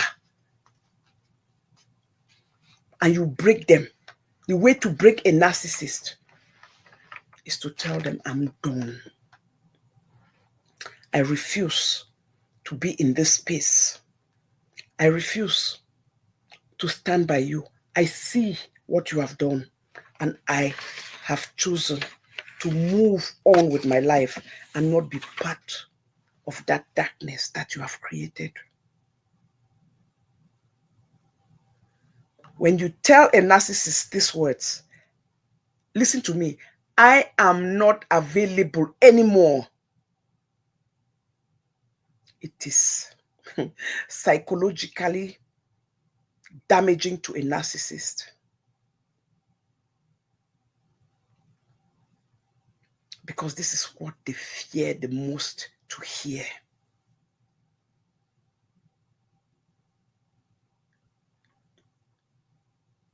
Your unconscious participation in their reality of distortion of truth has been exposed. And for that reason, they are scared to be by themselves. Narcissists never like to be by themselves, because all they need is one person by them to give them the power, to applaud them, to encourage them, and to agree with them. So by you getting out of that psychological entanglement, you've blown their cover, you've owned your voice, and you've become that thing that they had feared the most. You've clipped their wings. You've told them the truth. And for the first time, you will realize that you have never been free.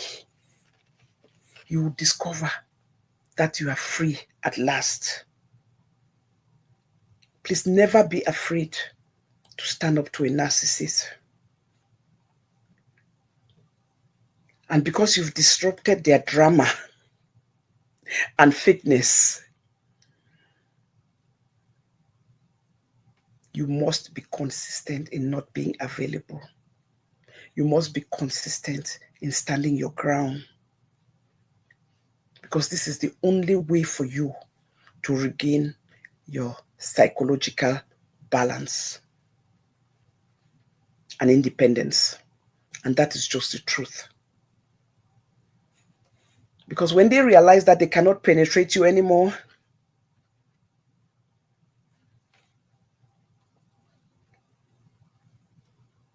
they are pained. Please never let them back into your domain. Because if they come back the second time, they are not coming to be friends with you. They are coming to destroy you.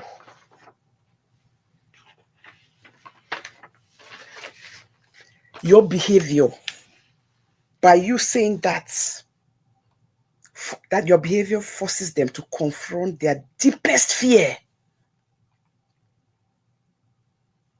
because they have been uncovered.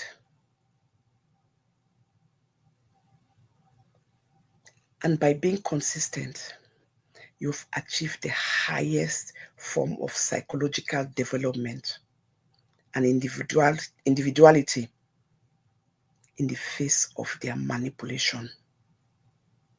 You become psychologically whole, someone that cannot be fractured by anyone's unconscious projections. Yes, you are free. This makes you immune and gives you the ability to spot narcissists before they ever come close to you again. Because you have reclaimed your life, you've reclaimed your voice, your authentic self, and your psychological authority by building on your own self-esteem.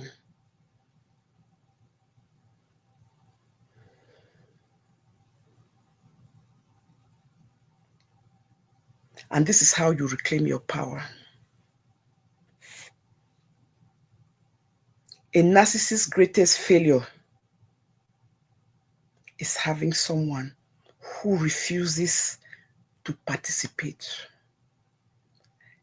A narcissist's greatest failure is having someone who has finally learned the truth and say, I don't want to be in this darkness anymore. You've deceived me enough. A narcissist's greatest fear is when you refuse to be in their psychological drama.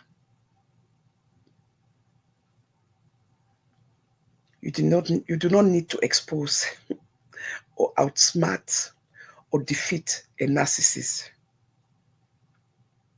You just need to become psychologically unavailable. Fact.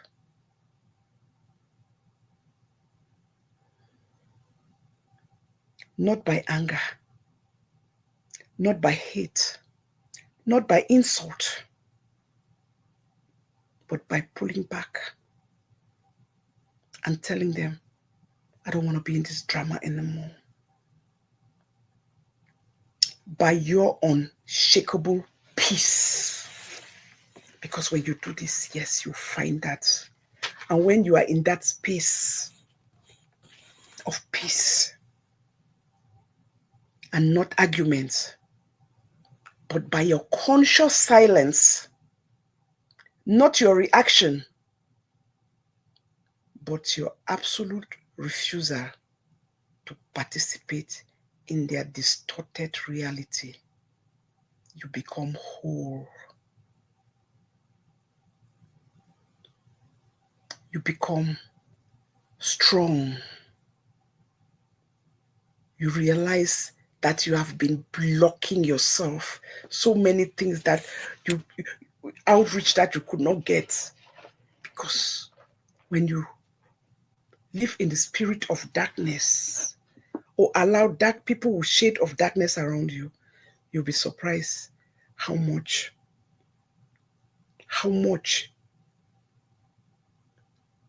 that dark energy takes away from who you are and what you can bring on the table. Don't let a JP Lover 2025, welcome. God's love, welcome. So please, if you've watched this show and you've learned something today, if you don't call, please do like you do, call me at the back, reach at the back, and we can talk. Like I say, I learned a lot from you people. If I did not do the last show, I would not have had this information about the couple right now who just brought a baby home that is a white baby. Not because the wife cheated, it was because they went in unison as a family to seek for alternative to bring home a child, because the husband was sterile and ended up bringing home a white baby because of their ignorance. Please do your research. Alternative method of bringing babies into the world is not chocolate. It's a choice. We are blessed to have those alternatives, but you must do your homework so you don't end up bringing out black babies, doing things that you regret. But the one thing I know is that if I am looking for a baby, I don't care what color of baby God gives me. I would just be happy that He gave me. You did not cheat. You went into that journey with your husband. But because you people were so emotionally drained, you people did not ask the right questions. You people did not demand and tell them, we want a black baby. We want a baby from our descendants. And because you did not say that, you were given a black baby, a white baby. It has already happened. Love this child. Tomorrow, you don't know. It has happened. God has blessed you with a child. It's your egg. You brought this child into this world. And if this man loves you, he will stand by you and raise this baby. It's a test. It's a test. This woman went through all this. Another woman would have left you and say, oh my God, I married my husband and found out he's sterile. I'm not going to be in this relationship anymore. I'm going to look for a way to separate or divorce him and go look for another man and marry. She stood by you as a man. You people made this mistake together. Stand by your wife and not be ashamed. Don't care about anybody who's laughing at you. They're ignorant. That's why we must keep talking about this thing. When God has used you,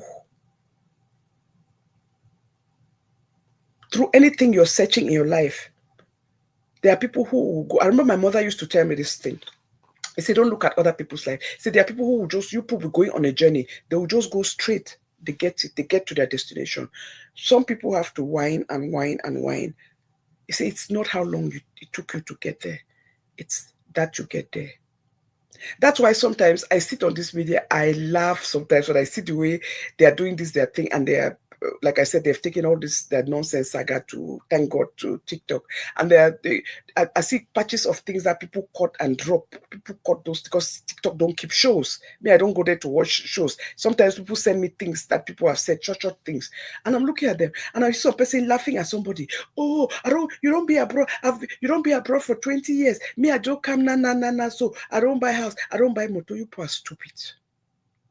You people are stupid. You don't compare. No two people. Everybody has their journey in life. It does not mean that they are not successful. It's not because you started, you got it first that makes you a successful person. It's how you handle success that makes you a good person and a responsible person and a respectful person. It's how you handle success. It's not when you got success, because you can have it and you can lose it all because you don't know how to handle it. It's how you handle success. And you cannot compare.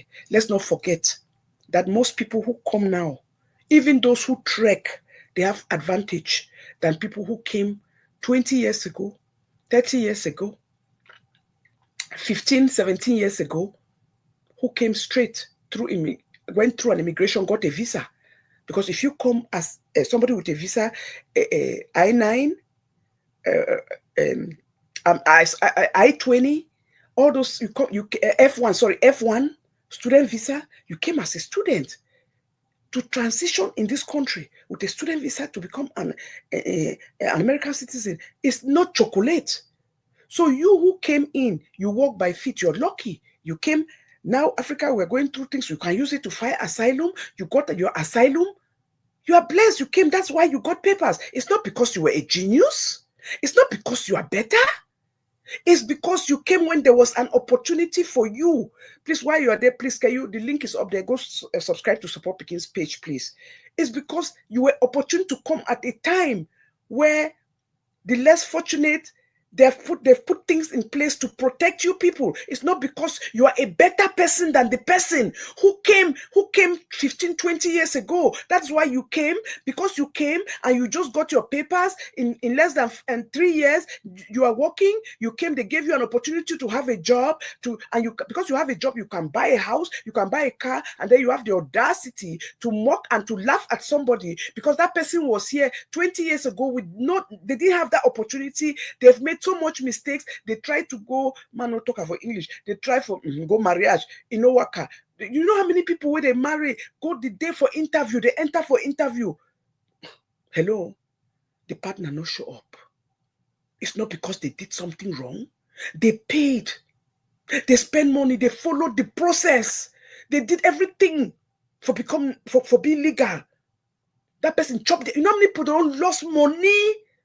People didn't show up. They enter inside. I have a sister. She entered inside that place. It is only by the grace of God she left that office that day. They not take it, put it for Bagmoto. Thank God it was not now. They for put it for Bagmoto.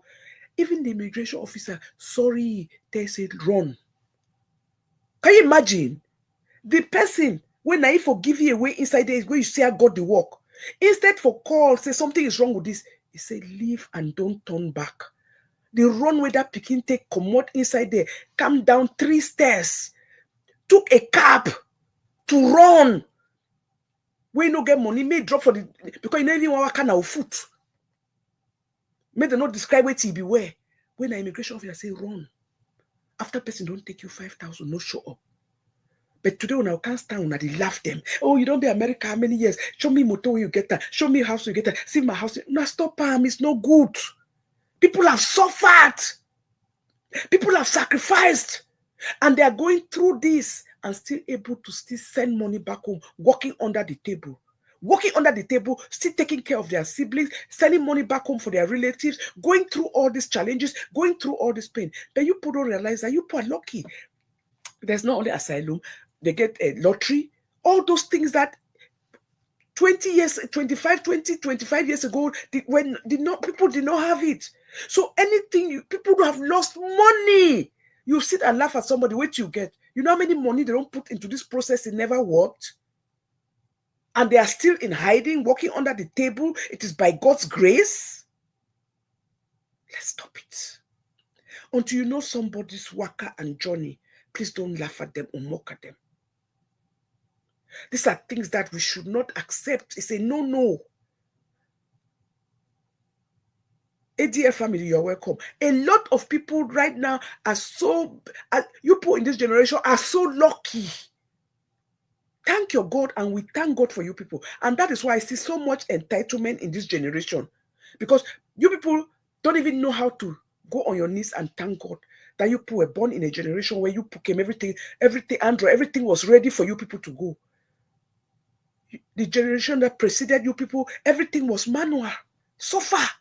Hide. How can you buy a car when you cannot walk openly? You people know what people don't go through?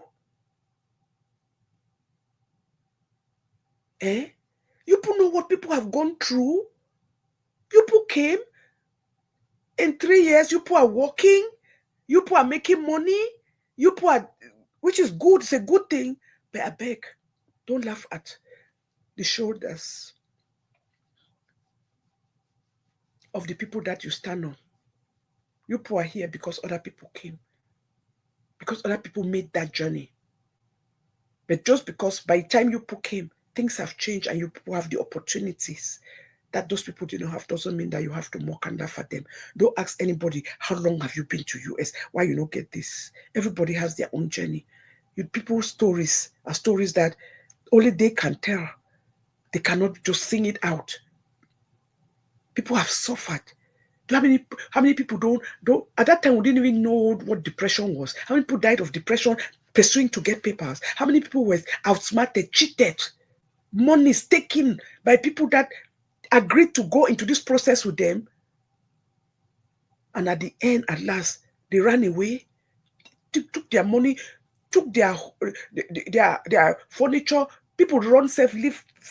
The people, some people even moving with you for that process. Then they don't. That day reach, they no show up. They tell you that they send that today I need 10,000 for hand, and you don't have the 10,000. They will not show up. Some people run away from their own house that is furnished, their own place that they have gotten and furnished. They have to run away from there because they are afraid that they will come and look for them, because at this time, you know that those people have your address. What are we talking about? So right here. See, if we don't change the mindset, we shall face lots of consequences in the future. Our acts today pay off often later in life, not in me. Absolutely. Please, let's not be laughing at people because I've seen things and people have suffered. It's not because they did not do anything about it. It's because of what they did and lost so much. People don't quarrel through depression. People don't quarrel through depression because of how much they lost until they just like, my life now just for the work they lost. The pay person, no show up, pay this person, no show up, pay this person, no show up, forget papier. Please, no, they laugh people. I know they compare. Everybody has their journey in life. Just because you made it early does not mean that the person who got it late may not come and overcome you. We have seen in life how things are now. It has nothing to do with age. Sometimes some people just have grace. Some people are just lucky. Some people are at the right place at the right time. Some people are just unfortunate. It does not mean that they did anything wrong. That is life. But we should be compassionate enough not to mock at people and laugh about them, about their journey and how long they don't be here, all that competition thing. We are telling people, no compare your marriage with other man, no compare your marriage, but then you are comparing your life with another person's life and think it's okay. How different are you? We should not be doing that. It's not right. No two people are the same. No two marriages are the same. No two lives are the same. We can only be praying that God will just be on our knees, praying that God will see us. Eroi will see us and change our story. It does not mean that because you are better, you were just lucky. It does not even mean that you worked harder. That person is working harder than you.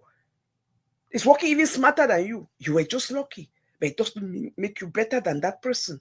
Please. The one thing we always tell people is don't give up. Continue. Don't give up. Please don't give up. Because a lot of people don't quarrel because of this. They gave up. It was like they had no more hope. And it's things like this when we mock and laugh at people, not knowing their journey, their pain, what they have lost. It makes people just want to give up. Please don't give up. Hang in there, stand in there. So I'm closing this show by saying this. My journey, I came on YouTube not because anybody brought me here. I came by myself. I didn't even know that they were paying people, that there was income, money involved in it. No one day did I ever think that there was money or income involved in it. I just came to do my thing. I felt that I was sick and it was an outlet for me. And whether I like it or not, I know that this was a great therapy for me. Just imagine all those years being sick in this America, where people don't, sometimes your phone don't ring the whole day, the whole week. Nobody calls you, nobody check on you. So to think it was an outlet for me in my pain. That's why I said, you people used to see me dress up, you don't know the kind of pain I was in. After I turned everything off, now I cry, what be just the run down my eyes. I was in pain. But I realized that, oh my, because it's only after things happen, sometimes you know why. God really used this it was part of my healing, because I was out here talking. Those times I'm talking, I forgot about my pain, my health, but God was using me to pass out information, even with what I was going through. So everything happens for a reason. So I did not come here to make money. So I'm going to stay on YouTube. Whether I have one person watching, two people watching, it don't matter. That's why I prefer YouTube, like I said, because all my messages are stored. Unfortunately, a lot of them left. Over 2,000 3,000 videos have been taken down. It's okay. I will not relent. I'll keep putting out messages. If it can touch one person, help one person, that is what matters. If God wants to use any message I put out to bless me, whether you to pay me or not pay me, anybody who choose to watch my video and it touches them and want to bless me, please, my number is +1 708 268 2687. You can always Zelle or cash at me, and I thank you so much for that. That is what is important. It don't matter to me. So I'm not going to rush and go somewhere because everybody is going there. I don't do that kind. I don't behave like that, because I did not know these people before I came here. And I don't do things because everybody's doing it. I'm somebody who's very consistent. And I like to keep my message the way it is. With me, what you see is what you get. I'm not going to come here and then 2 minutes, some other person will be telling me, oh, jump here, jump. You don't even do your research. I do researches for everything, and I pray over things before I do them. I don't just do them.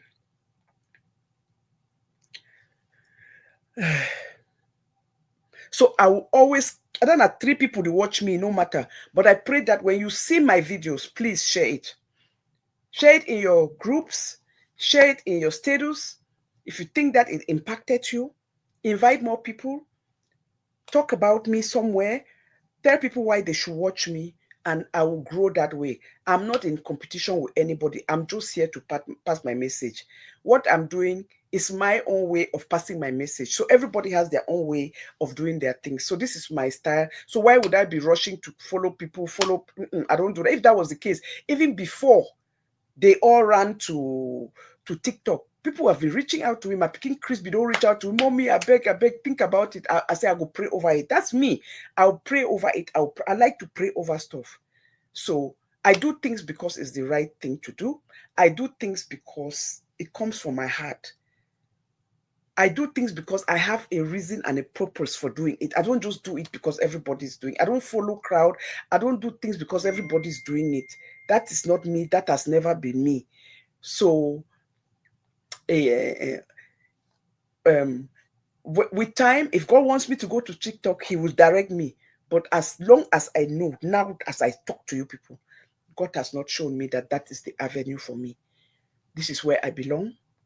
I did not come here for money. I did not come here for roses or flowers or for people to send me lion. I came to pass a message. And if anybody sees my message and chooses to bless me, so be it. When you are blessing me, it's that because it comes from your heart. It's something that you want to do. So I just want you people to know. And that is why I will not even let even the devil to blindside me. I know the longer.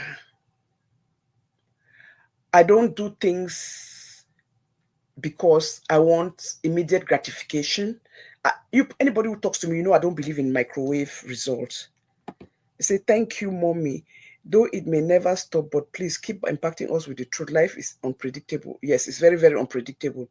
So, I'm sitting here minding, like I told you, people have an announcement and something to say here.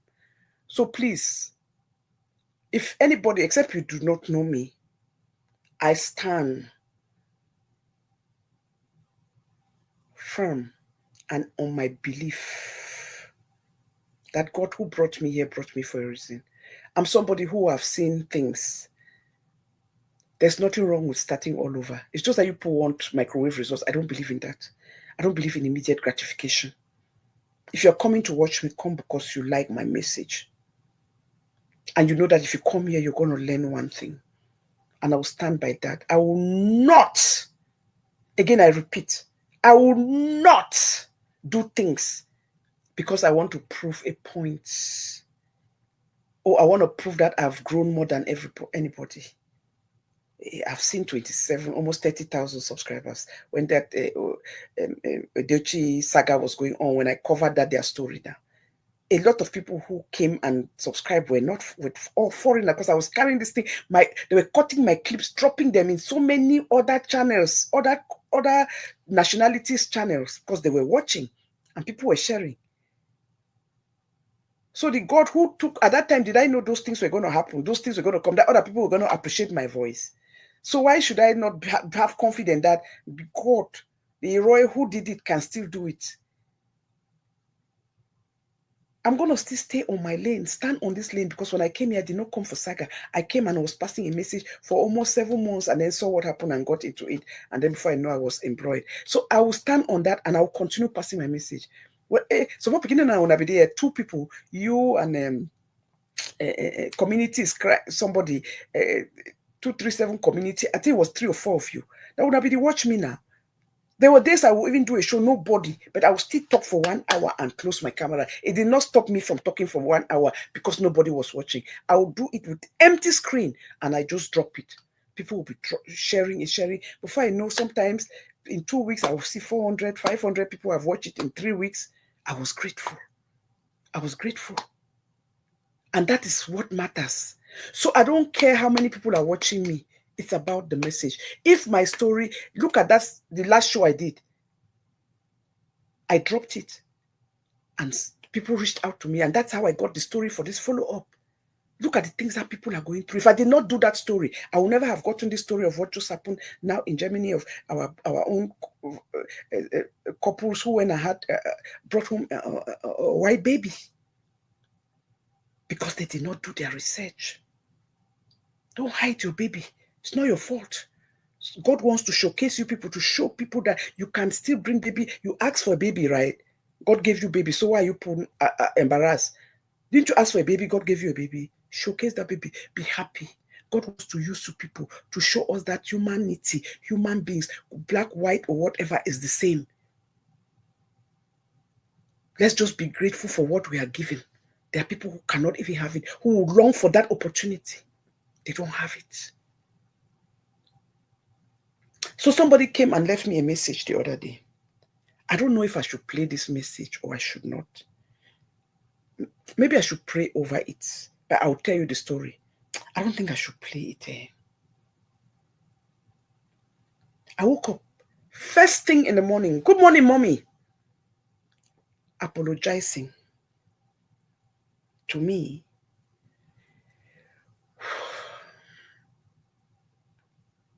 for what was done or what was not done to me. I always tell you people that's why I tell you people, don't be angry at nobody to the extent that you want vengeance on them. Leave vengeance to God. Because I always tell you people that everybody has conscience. Just pray over it and just thank God that it did not destroy you. You are still here, and pick up your rubbles and start all over. Don't go crazy. That, oh God, God will punish it. I will show. No, don't do that. Don't attack them. Just walk away and pray and take it to God. and say, God, if you know that I did anything wrong, punish me. If not, okay, take care of who is supposed to be punished. So I woke up and this message is in my inbox on my WhatsApp. 5 months later, Mommy, we're so sorry. I'm so sorry. So I want to make it up to you.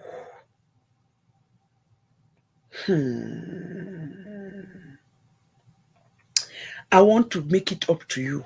Let me see. Let me read this before I go. My late uncle, a woman, where he bring 2 gengeru them, albinos, and my uncle's best friend was a gengeru for Europe. I no go talk the precise country or dog.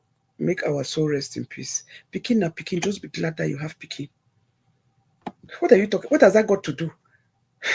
I beg. Those people are very intelligent. All you have to do, give them an opportunity to go to school. Those are intelligent children. Just teach your pikin. They are children. They are people like anybody else. Anyway, so the message was, Mommy, we are very, very sorry for what happened to you. Oh, she slept with the best friend. My late uncle, a woman where he bring 2. But you have to have the same gene. It means that she had that gene pool and that guy had that gene pool, because one person cannot have it and you have Dingeru, yes. Because even if you have a baby with somebody who's an albino, does not mean that you're going to have a baby that's albino. You must have that gene in you for the child to come out an albino. That is the biology, yes. So even if you have a baby with an albino, does not mean albinos have black children. It depends on if it means that person too. It means the woman had that gene in her, and that is why she's sleeping with her husband's friend who was an albino. That is why she had an albino. You understand? Because she could have cheated. If she did not have that gene, that baby would have come out black, and they would never have known that it's not your uncle's child. So you see, God works in mysterious ways. That's how God used to punish her, to expose her. Yes.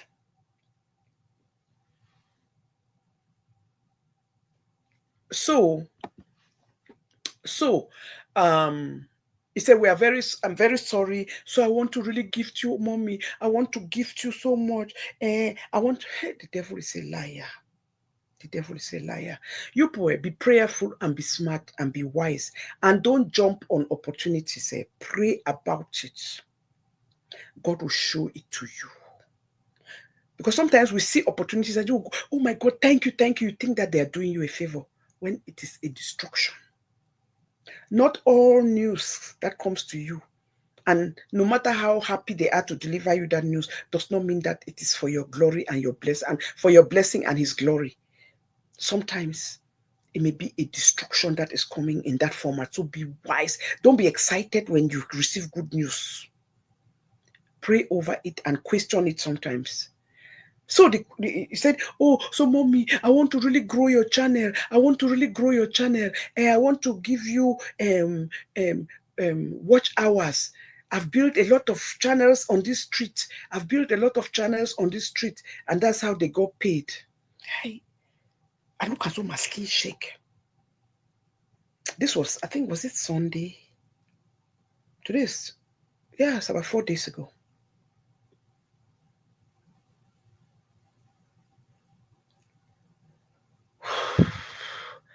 I said, Jesus, I did my sign of the cross.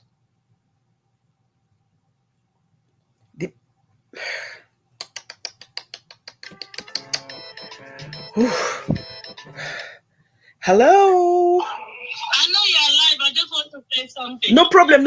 Oh. You just said that and then you just got back to me. When I came here in 2003, right? Mm-hmm.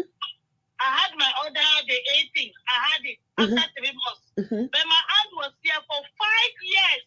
Had nothing. Thank you. Nothing. And then she was just passing by that time. They had what they call this, the Pizza Hut. Mm-hmm. With 6 people there, we live and back home, 6 children. Mm-hmm. Pizza Hut is paying at $300.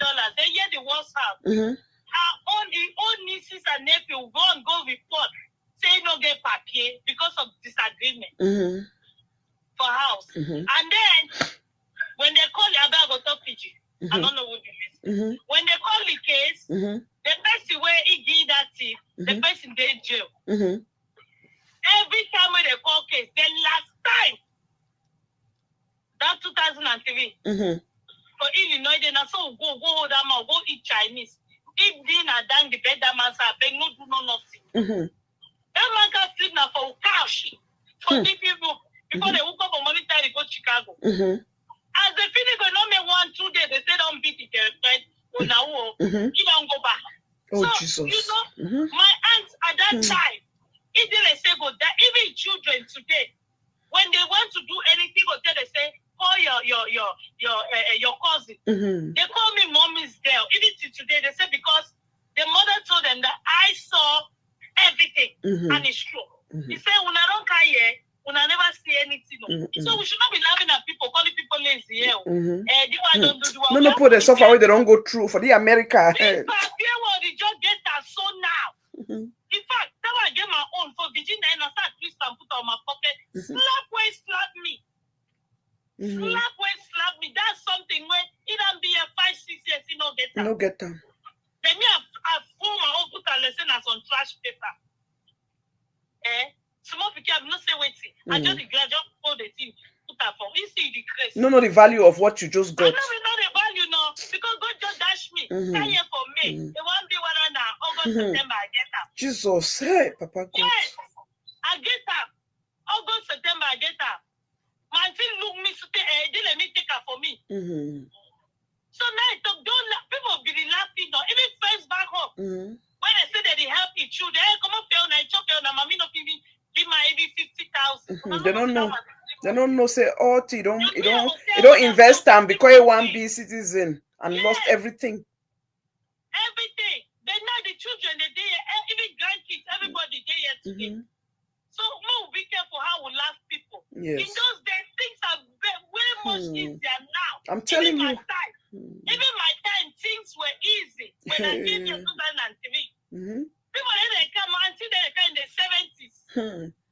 80s, 90s, even 90s, even 90s. 1972.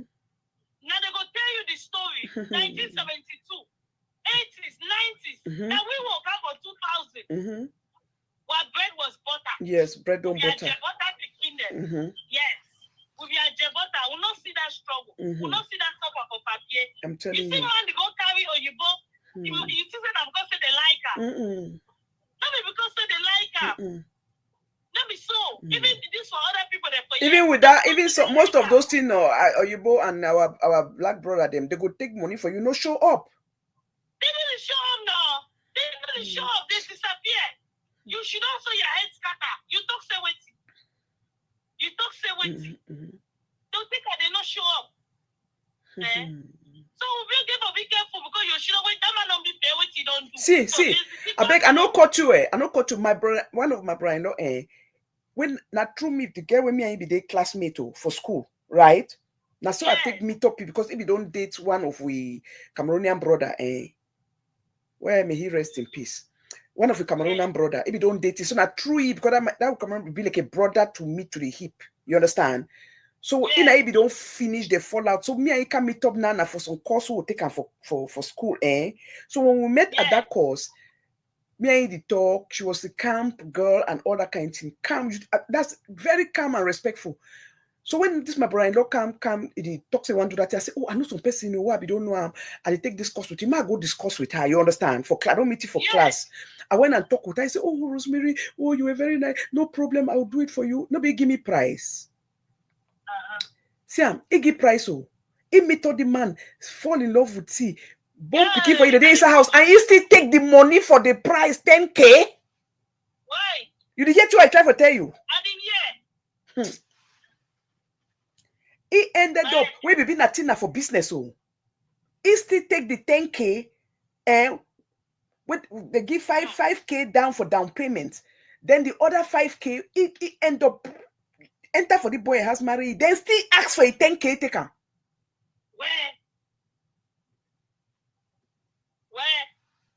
That's I'm telling you. I didn't say people don't see things. At least he take he show up. If he show up there for the thing. Yes, it show up, but the point I say, Nigeria try to tell you say, but it show up now because he take the money, but they will give us, he ask for that 5,000. Yeah, but the talk now say, the one not be that the one that the one where you don't really agree, so you don't get belay for you. You understand? Momo, I understand, but the good thing I say show up. Yes. That person there, but I know he hand and he put the no code no. Yes. It don't work out. Yes. But the person way not just show up. I still end up buy house gear for year. That's only because of that picking them, even though it come out for the team, because nobody two be one time, you understand? It never be going for marriage. So he just gift just for come out for the team in peace. He give house. No problem. Yes. Yes. That one, that's for me, mom, no. That's a successful story. That. Yes. I know. Yes. For me, that's a successful story. People get for be careful. People day here today are wickedness. In those man, they just pick phone so. You call that people, say the person not get quality or that all that. For the country. I get my big friend when he not fit below today, so when and see me, you know, because say now he born them in those days now. When they need to do DNA. He and see fall out with his girlfriend. Then he get some big phone call that people say no be auntie born. See today, they don't be here more than 30 years. People are wicked. And me will not be like you talk. More than the compare. Hey, that man not carry seats. Look in life. You don't know. You don't know the depression when they go through. You don't know how they take her. Now I say my job contribute. Thank you. I say my use that video because I don't know me would listen it. Thank you. God bless. Okay, mom. Thank you. Yes. So what we can say, one man told me when he came here that day he paid $4. Me, I make that $325. So what we go to the talk? $325, my rent na $350. I get one bedroom, $350. $325. After I just paid the rent from my check, nothing is left. I am telling you. Best way you say people don't suffer, they talk with, you know. And at $325, my first job na $325. $325 an hour. They also explained that not everything we should tell people. Absolutely. So what people say, Mommy, I remember how resilient you were when about 4 people I know of offered to pay you to stop advertising that product. Now the fact, people came to pay me. I know they do that kind of thing. I don't stand for that kind of thing. I said no. And that was before when they don't start, they wash me, they coach me, they bring me down, they say everything. People reach say, we know if you take this, say, we know if you take them. Say, Mommy, if not saying that the money where you do make come from there, please, somebody people offered to pay me to drop the advice. I say, you know what? Because I be somebody that is based on principle. I say, I sign up to do this. It will be unfair for me. I want us to do it right. They gave me those products. If they don't want me for do and work for them anymore, come out and tell me you don't want it. And then I will stop. And that's why on that day where they can't put that thing right and say they don't stop, say me and they don't several times on the May 8th, which was a lie. I just say, okay, that's the message. Because that is who I am. I'm somebody of principle. I like to do things because it's the right thing to do, not because say some man don't make me. I know you let my emotions make me. I do irrational things. I'm not gonna follow that crazy person through that crazy rabbit hole because of what you're doing. I'm gonna do it because it's the right thing to do. You understand? So when this person is leaving me that message, telling me, oh, Mommy, because of what we have done to you and all this, I'm really unhappy. Things they know. I'm so sorry. Please, I want to really make it up to you. I want to help you build your channel. I see that you have a channel, your new channel now. I want to really help you. I want to give you hours, watch hours, and all those type of things. I said, check, you want to read temptation? I said, this is not real temptation. I said, okay, I'm going to see how far they're going to go. I said, I'm going to see, because at the witness, they ask me for my, what you call that thing, my password. Then make I wash them, because this is criminal. I say, oh, my link there here now. He say, then I want to see, it come back. He say, I want to see, send me now some video. Oh, Mommy, just go here, touch here, touch here, touch here. Will just give me access to go into your account. I look and I prayed. I said, Papa God, another temptation. When she first sent that, the first one, I wrote them. I said, thank you so much. And thank you for owning up. And then I said, thank you. But I have lost 4 channels, not because I did something wrong, but because people just wanted me to fail. So I am not going to take my hand and cause a problem that YouTube will target me. Then therefore, na me I find the one. That's exactly how the message I sent. That's when he replied now. He did tell me, oh, just go through here. And then you go, you access me to go. I tell you, say, you know what? I said, no. I said, I sat. I said, praying. I said, answering this person. I was so upset at this point. I said, but what good would it do me to be impolite or be disrespectful? It's not going to do me any good. And my message will be lost in translation. So what I said to them, I said, thank you very much. I'll pray over this. Is that not the end? That was the end. So I've let them know that me, I the walk now with God. I need to walk with man. I need to pray over this. Never come back since it was Saturday. They have not come back because I don't show them. Say me, I the walk now with God, not be with man. So no, the way man go can't flash out for me. Say you want to give me a gift, my dear. People don't bring monetary gift for give me my do things for this app. I refuse to do it because I'm not going to be paid to do things that I don't believe in. So you think, saying, you can't grow my channel overnight. So you don't grow so many channels. I'm not one of them, and I will not do it. I would rather drop my videos. Let me drop my videos. If not 10 people did it, let that 10 people will come on, and if they see my thumbnail, they see my title, those who come into YouTube, it does not have to be people from PE, can be anybody from any tribe. If they see the title and it's something that, you know, it touches them, they'll watch, and if they like it, they'll share it. They'll share it. Yes, this last Saturday. So what begin? I'll send it to you. I'll send it to you when I finish. I'll send that VN to you. So me, I don't do things because, you know, everybody's doing, and I don't do things for that reason. If that is the case, I will chop Belinda in money, especially that time when she go after Bridget. Where can meet on me? If I wanted $10,000, then Belinda would have given it to me.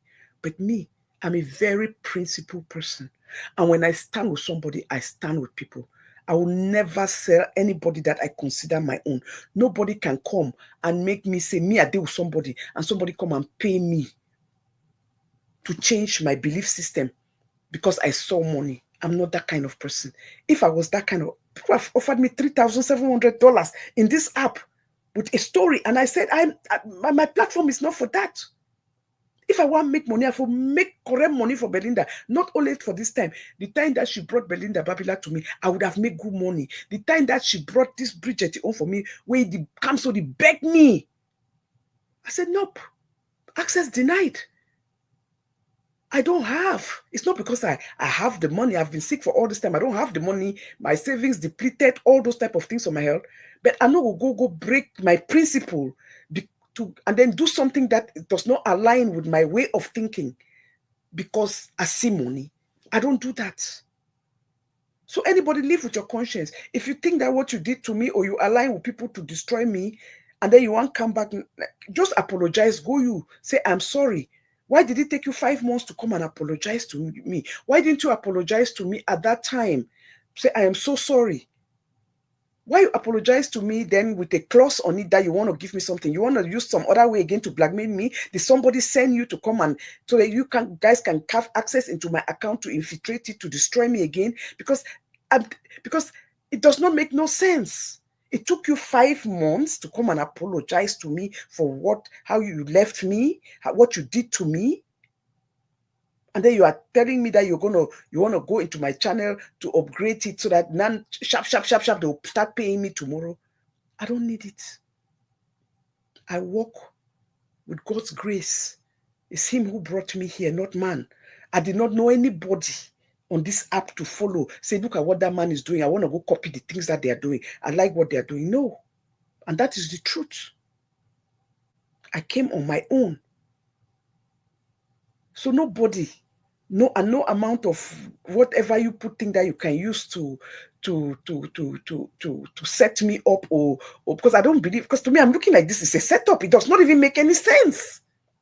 To me, it looks like a setup. So that tomorrow you pull carry me and go say, oh, you buy watch hours, you buy views, because that's what you pull want to do. I'm not going to play that game. I will let God. Maybe better make 20 people, 10 people watch me and share, and then let it's there now. YouTube is a public library. People come from all denominations, all walks of life, all tribes. If they come and they like what I'm doing, they'll watch my video and they'll share my video. And that is what is important to me. I don't want no microwave result. I want to earn everything that I'm going to get. If it is that my channel is going to grow, it will still grow. God will still bring the people who will watch from all walks of life. There are a lot of people out there who are hungry for topics, the kind of topics that I'm doing. And that is the truth. So no, but because it does not make sense from nowhere 5 months later, it's a setup. Now I set who up.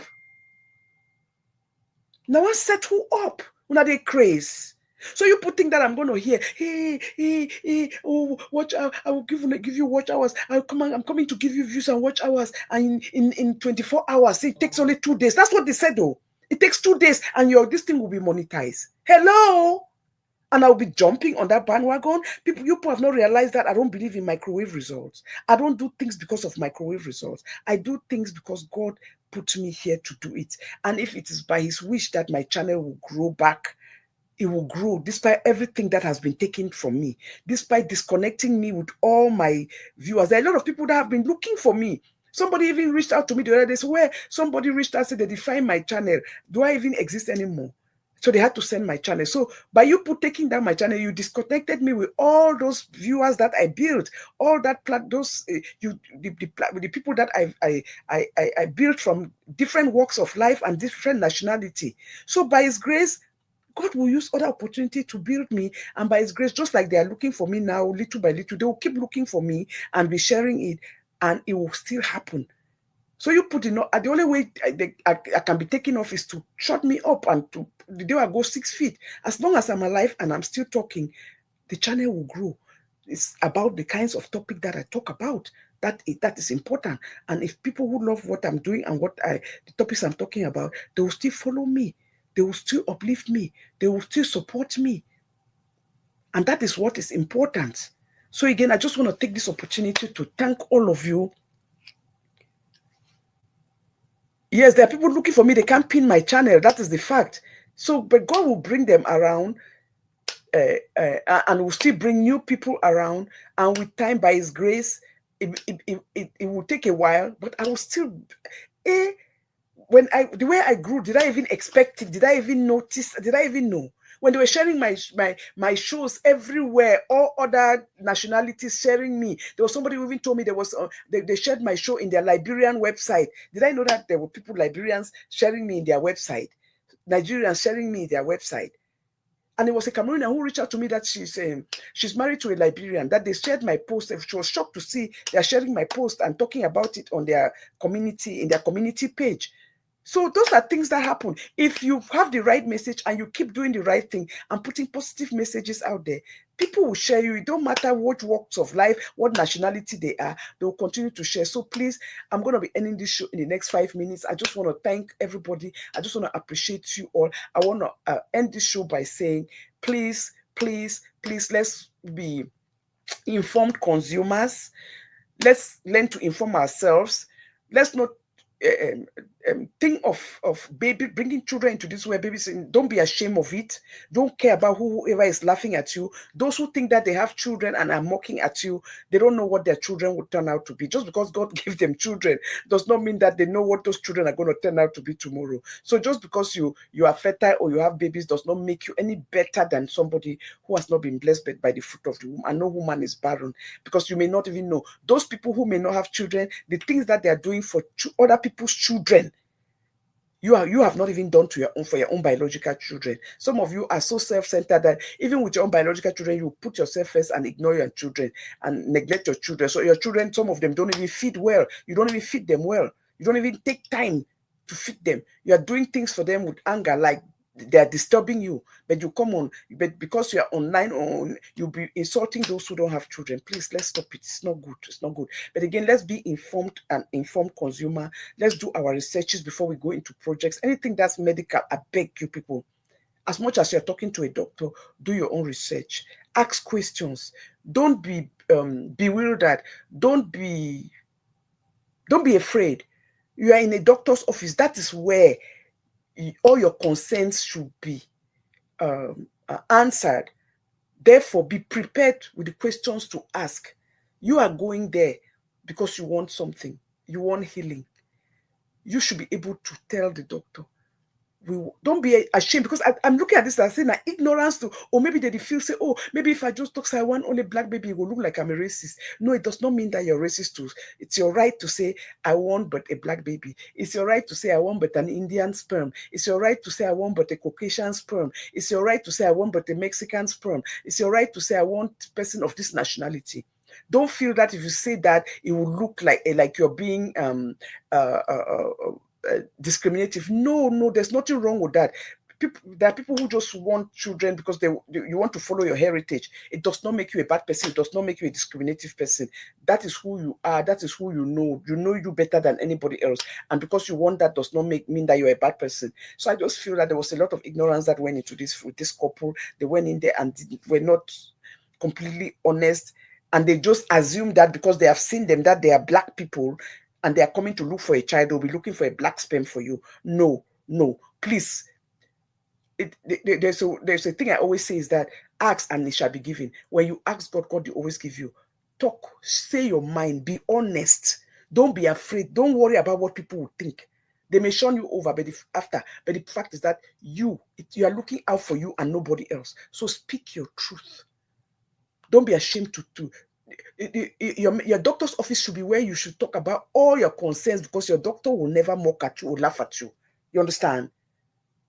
No, they'll address your concerns. Don't be afraid, please. So that's the mistake you made here. And I think that it was because of fear, ignorance, or you were afraid that they were going to judge you, that you are coming to look for children, you're asking. See how you ended with, what you ended up with. You ended up with a Caucasian sperm, when if you had told them the truth, they would have told you either our bank don't carry it, or they would have searched around, because they have the privilege to search around for the banks that have black sperms. Even though there are very few, they would have searched for that and given that to you. And at the end, you brought home a white baby. It's at the labor room that you found out that, oh my God, our baby is not a black baby. But now that you have it, I think God wants to use you. Be grateful, be happy. The other people don't even have these opportunities. The other people will take this and run with it and just be happy that they have a baby. So please, just be happy. Be glad that God, you brought home a healthy child. You people born together and raise that child, and that is what is important. Hello. Hello, mommy. Yeah, hello. I just want to think. I just want to say something out of the box. Okay. But please, I shouldn't be judged for saying it. Go ahead, of course. Actually, do you really think that you go for something like that and they don't ask you the kind of sperm you want? My dear, I don't buy that idea. To be very honest with you, I don't buy it. But that should be one of the most important questions they will ask you. Yes. They'll ask you, what kind of baby do you want? Then now you will tell us, but there's no way you go for something like that. There's something fishy. Like I said, please, you guys should not judge me. I'm just giving my own opinion. Why should we judge you when we are not even in their shoes? Because it could be that woman, either the woman, when Diana opted that she wanted something like that, or they made a mistake with the sperms. But I think that if they made a mistake with the sperm, then they have a lawsuit. They have a reason. They have a good lawsuit they're going. Yes, I don't really think that they didn't agree on the kind of thing. Because that's the question, especially blacks. Because for what I know, like somebody I know who have gone through that, they will tell you that, okay, what exactly do you want? We have this, they'll give you the availability. And they will ask you for your choice. That's why you see some of our African sisters who go through that, go there for white babies. Like I know of like I know like 3 just around who have decided, oh, okay, since I don't have a man or men don't want this and that, they went in for their white babies because they were given that you cannot skip that question. So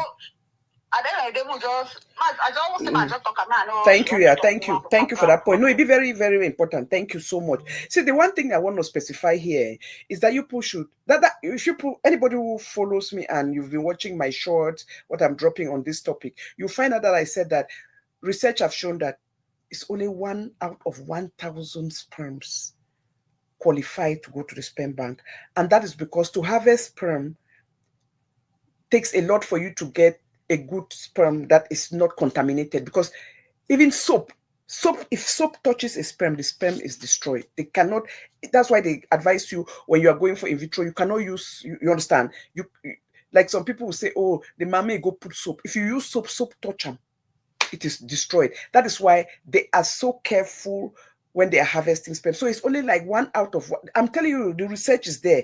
If you put one after the show, if you doubt me, I will send you something. So the study, 1 out of 1,000 sperm that is harvested, that is the sperm bank accept. Just think about it. And then black men are so proud to go through that process. That is the fact. They are ashamed to do it for their own wives at home. Think about a man who want to go leave that thing in the sperm bank. Black man, our mindset of the mindset of a black man in general is not like that.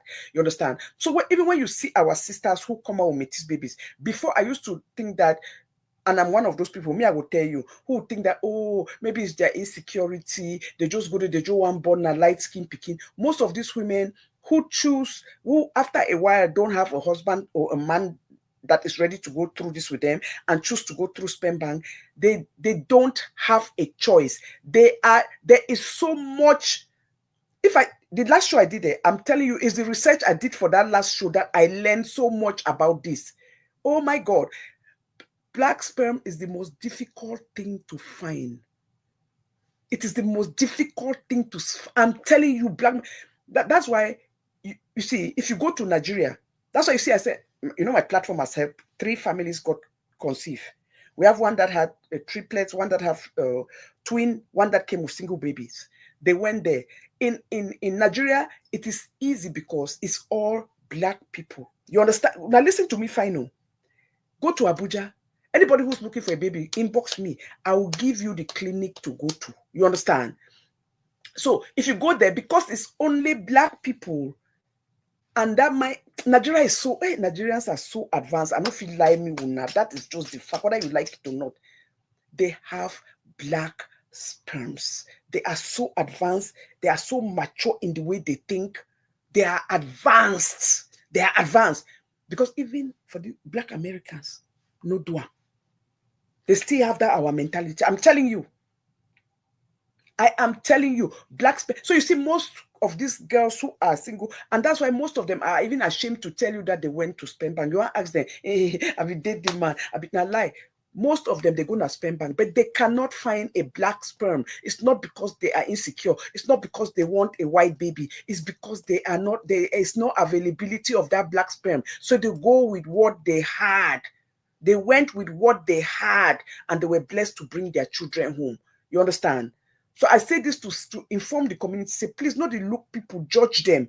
Don't look at people, say, oh, look, my born white picky. Oh, they single. It just go, they go bring. No, it's because they had no choice. They didn't have options to choose from, because black men are not putting in the pool. Black men don't believe in that. If they cannot do it with their wife, your wife who is having problem, they are begging you to go do in vitro. You do act like say you did do your wife na favor. You're acting as if na anger. That's why you see them. They'll go the first process. Like I told you about this man. Went through the first process. It didn't work. The woman is now behind. Let's go every day. I'm busy. It looks as if the woman, they bother you. Is that not your life? How can you not do that for the woman you love and you want children? You think say na waiting. You put think that even God the gift picking, but God gives children in every way, through in vitro, through artificial insemination, through surrogacy, through IVF. It's all God at work, through medical science. So don't feel bad or don't think that, oh, you wait on God. You wait on God how? Everybody has their journey. Maybe your journey is now say God will help you now through this, to use it to expose the goodness of medical science to give other people hope. Have we not seen how the thing have dropped? Remember how this thing used to be so expensive? Now people are going to Nigeria with $5,000, including stay and bringing home babies, when before, when I did this, the first topic I did on this topic 3 years ago, it was 20,000. Look how much it has dropped. Why has it dropped? Because of the demand, because more people are doing it too. And then they're minus that their dollar, their naira has dropped, but more people are doing it. So the more people that are doing it, the more and more, the money it drops, because there's more an advertisement, and the camera is on this topic. People are talking about it. It's an opportunity. It's about, the information is out there. People are talking about it. It's, so it has become a way of life, an opportunity for those who cannot, who've been in their marriages and tried, and there's an alternative method. So it is still God. So don't have it in your head that it's not God. It's God. It's not man. God is the one who gave these people the talent, medical science, the talent to put out this information. God is the one that touches the doctors while you are in that room. That's why even with that, we don't stop praying. You pray and pray for it to work, because it does not mean that because you are going to do in vitro, it means that, you go one, take it. If it takes, good luck, blessing. Some people, you have to go 2, 3, 4, 5, 6 rounds. Some people even stop going and just say, you know what, we are exhausted, we don't have no more money, I give up. And then boom, you see, Bele enter. So God tries us in so many ways. God is trying to showcase himself through our lives. Okay, we should be willing to testify. We should be willing to come out and tell our stories, and not eat and wipe our mouth and pretend that we are hungry, pretend that we did not do it, pretend that it was natural. Those are the things that God does not like, because you are not showcasing God in your life. God is doing that sometimes because he wants to be celebrated. God loves to be honored. God loves to be celebrated, but we want to do it and take the glory that it was us that did it. It was us that did it. I slept with a man. I slept with a man. No, it's the same thing. It's still God at work. But all of us want to take the glory, we want to pretend that, oh my God, as if people who go through that, it means that something is wrong with them. It means that their child is not a child. That's why you see they insult children. People who come with who are not knowledgeable in this thing, ignorance, and be insulting children born through this way. They are just as much a child like your child. It's just that God decided that it was going to be through this method. Everybody don't have to have the same experience in life, okay? So again, oh my God, this is where I'm going to end this show today. Thank you all. See, I only said... Some my friend and her husband get na Latino kids, both parents very black. I used to judge, but now I don't. Amen. And that is why I'm doing this show. And that is why we have to keep talking. We have to thank God. Those children, like we say, no woman is born barren. They are raising children. They are giving life to children. They are giving hope to children. They are raising the next generation, the next citizens of the world, the next leaders of the world. And we do so, we all know as parents, it takes sacrifice, it takes love, it takes giving up things that we want to do, our own personal things that we put aside. It is a lot of sacrifice to become a parent. So it takes all that, and that is how we get our blessings. So please, I beg una, don't look at you. Just be glad that God gave you a child, that God gave you an opportunity to be a mom, for a child to call you a mother. It don't matter what format they came in. Just glad that, even be happy that you have a healthy child now. What are we talking about? Please, this is why we must keep talking about things like this. I just love Ahoni, this your message. It is so powerful. It is so strong. It is so important. God bless you for me for this message. He said, thank you, mommy. You need to redo a show on that again and create awareness. I will, by his grace. I know we did here.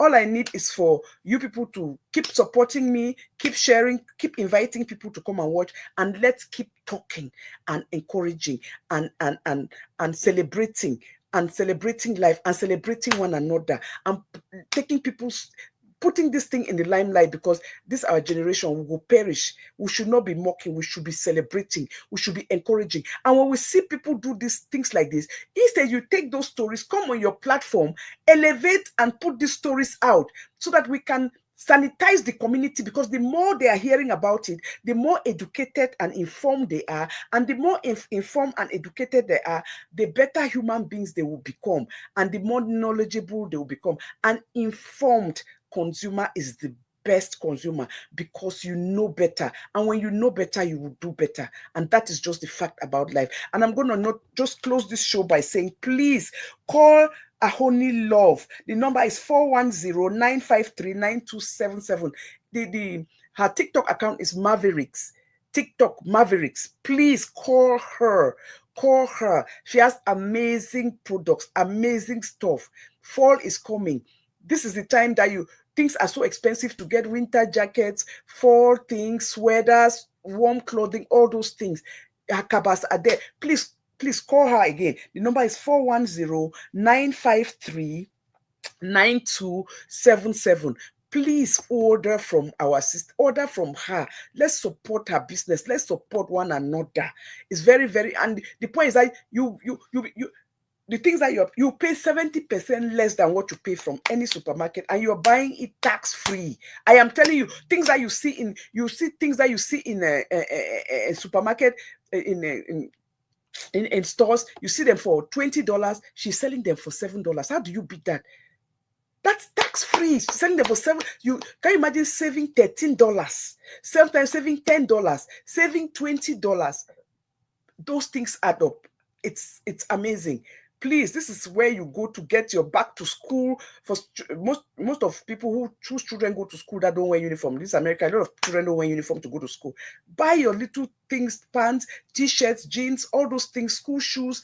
Oh, amazing things. Please go to her, Mavericks, and TikTok. Please go follow her.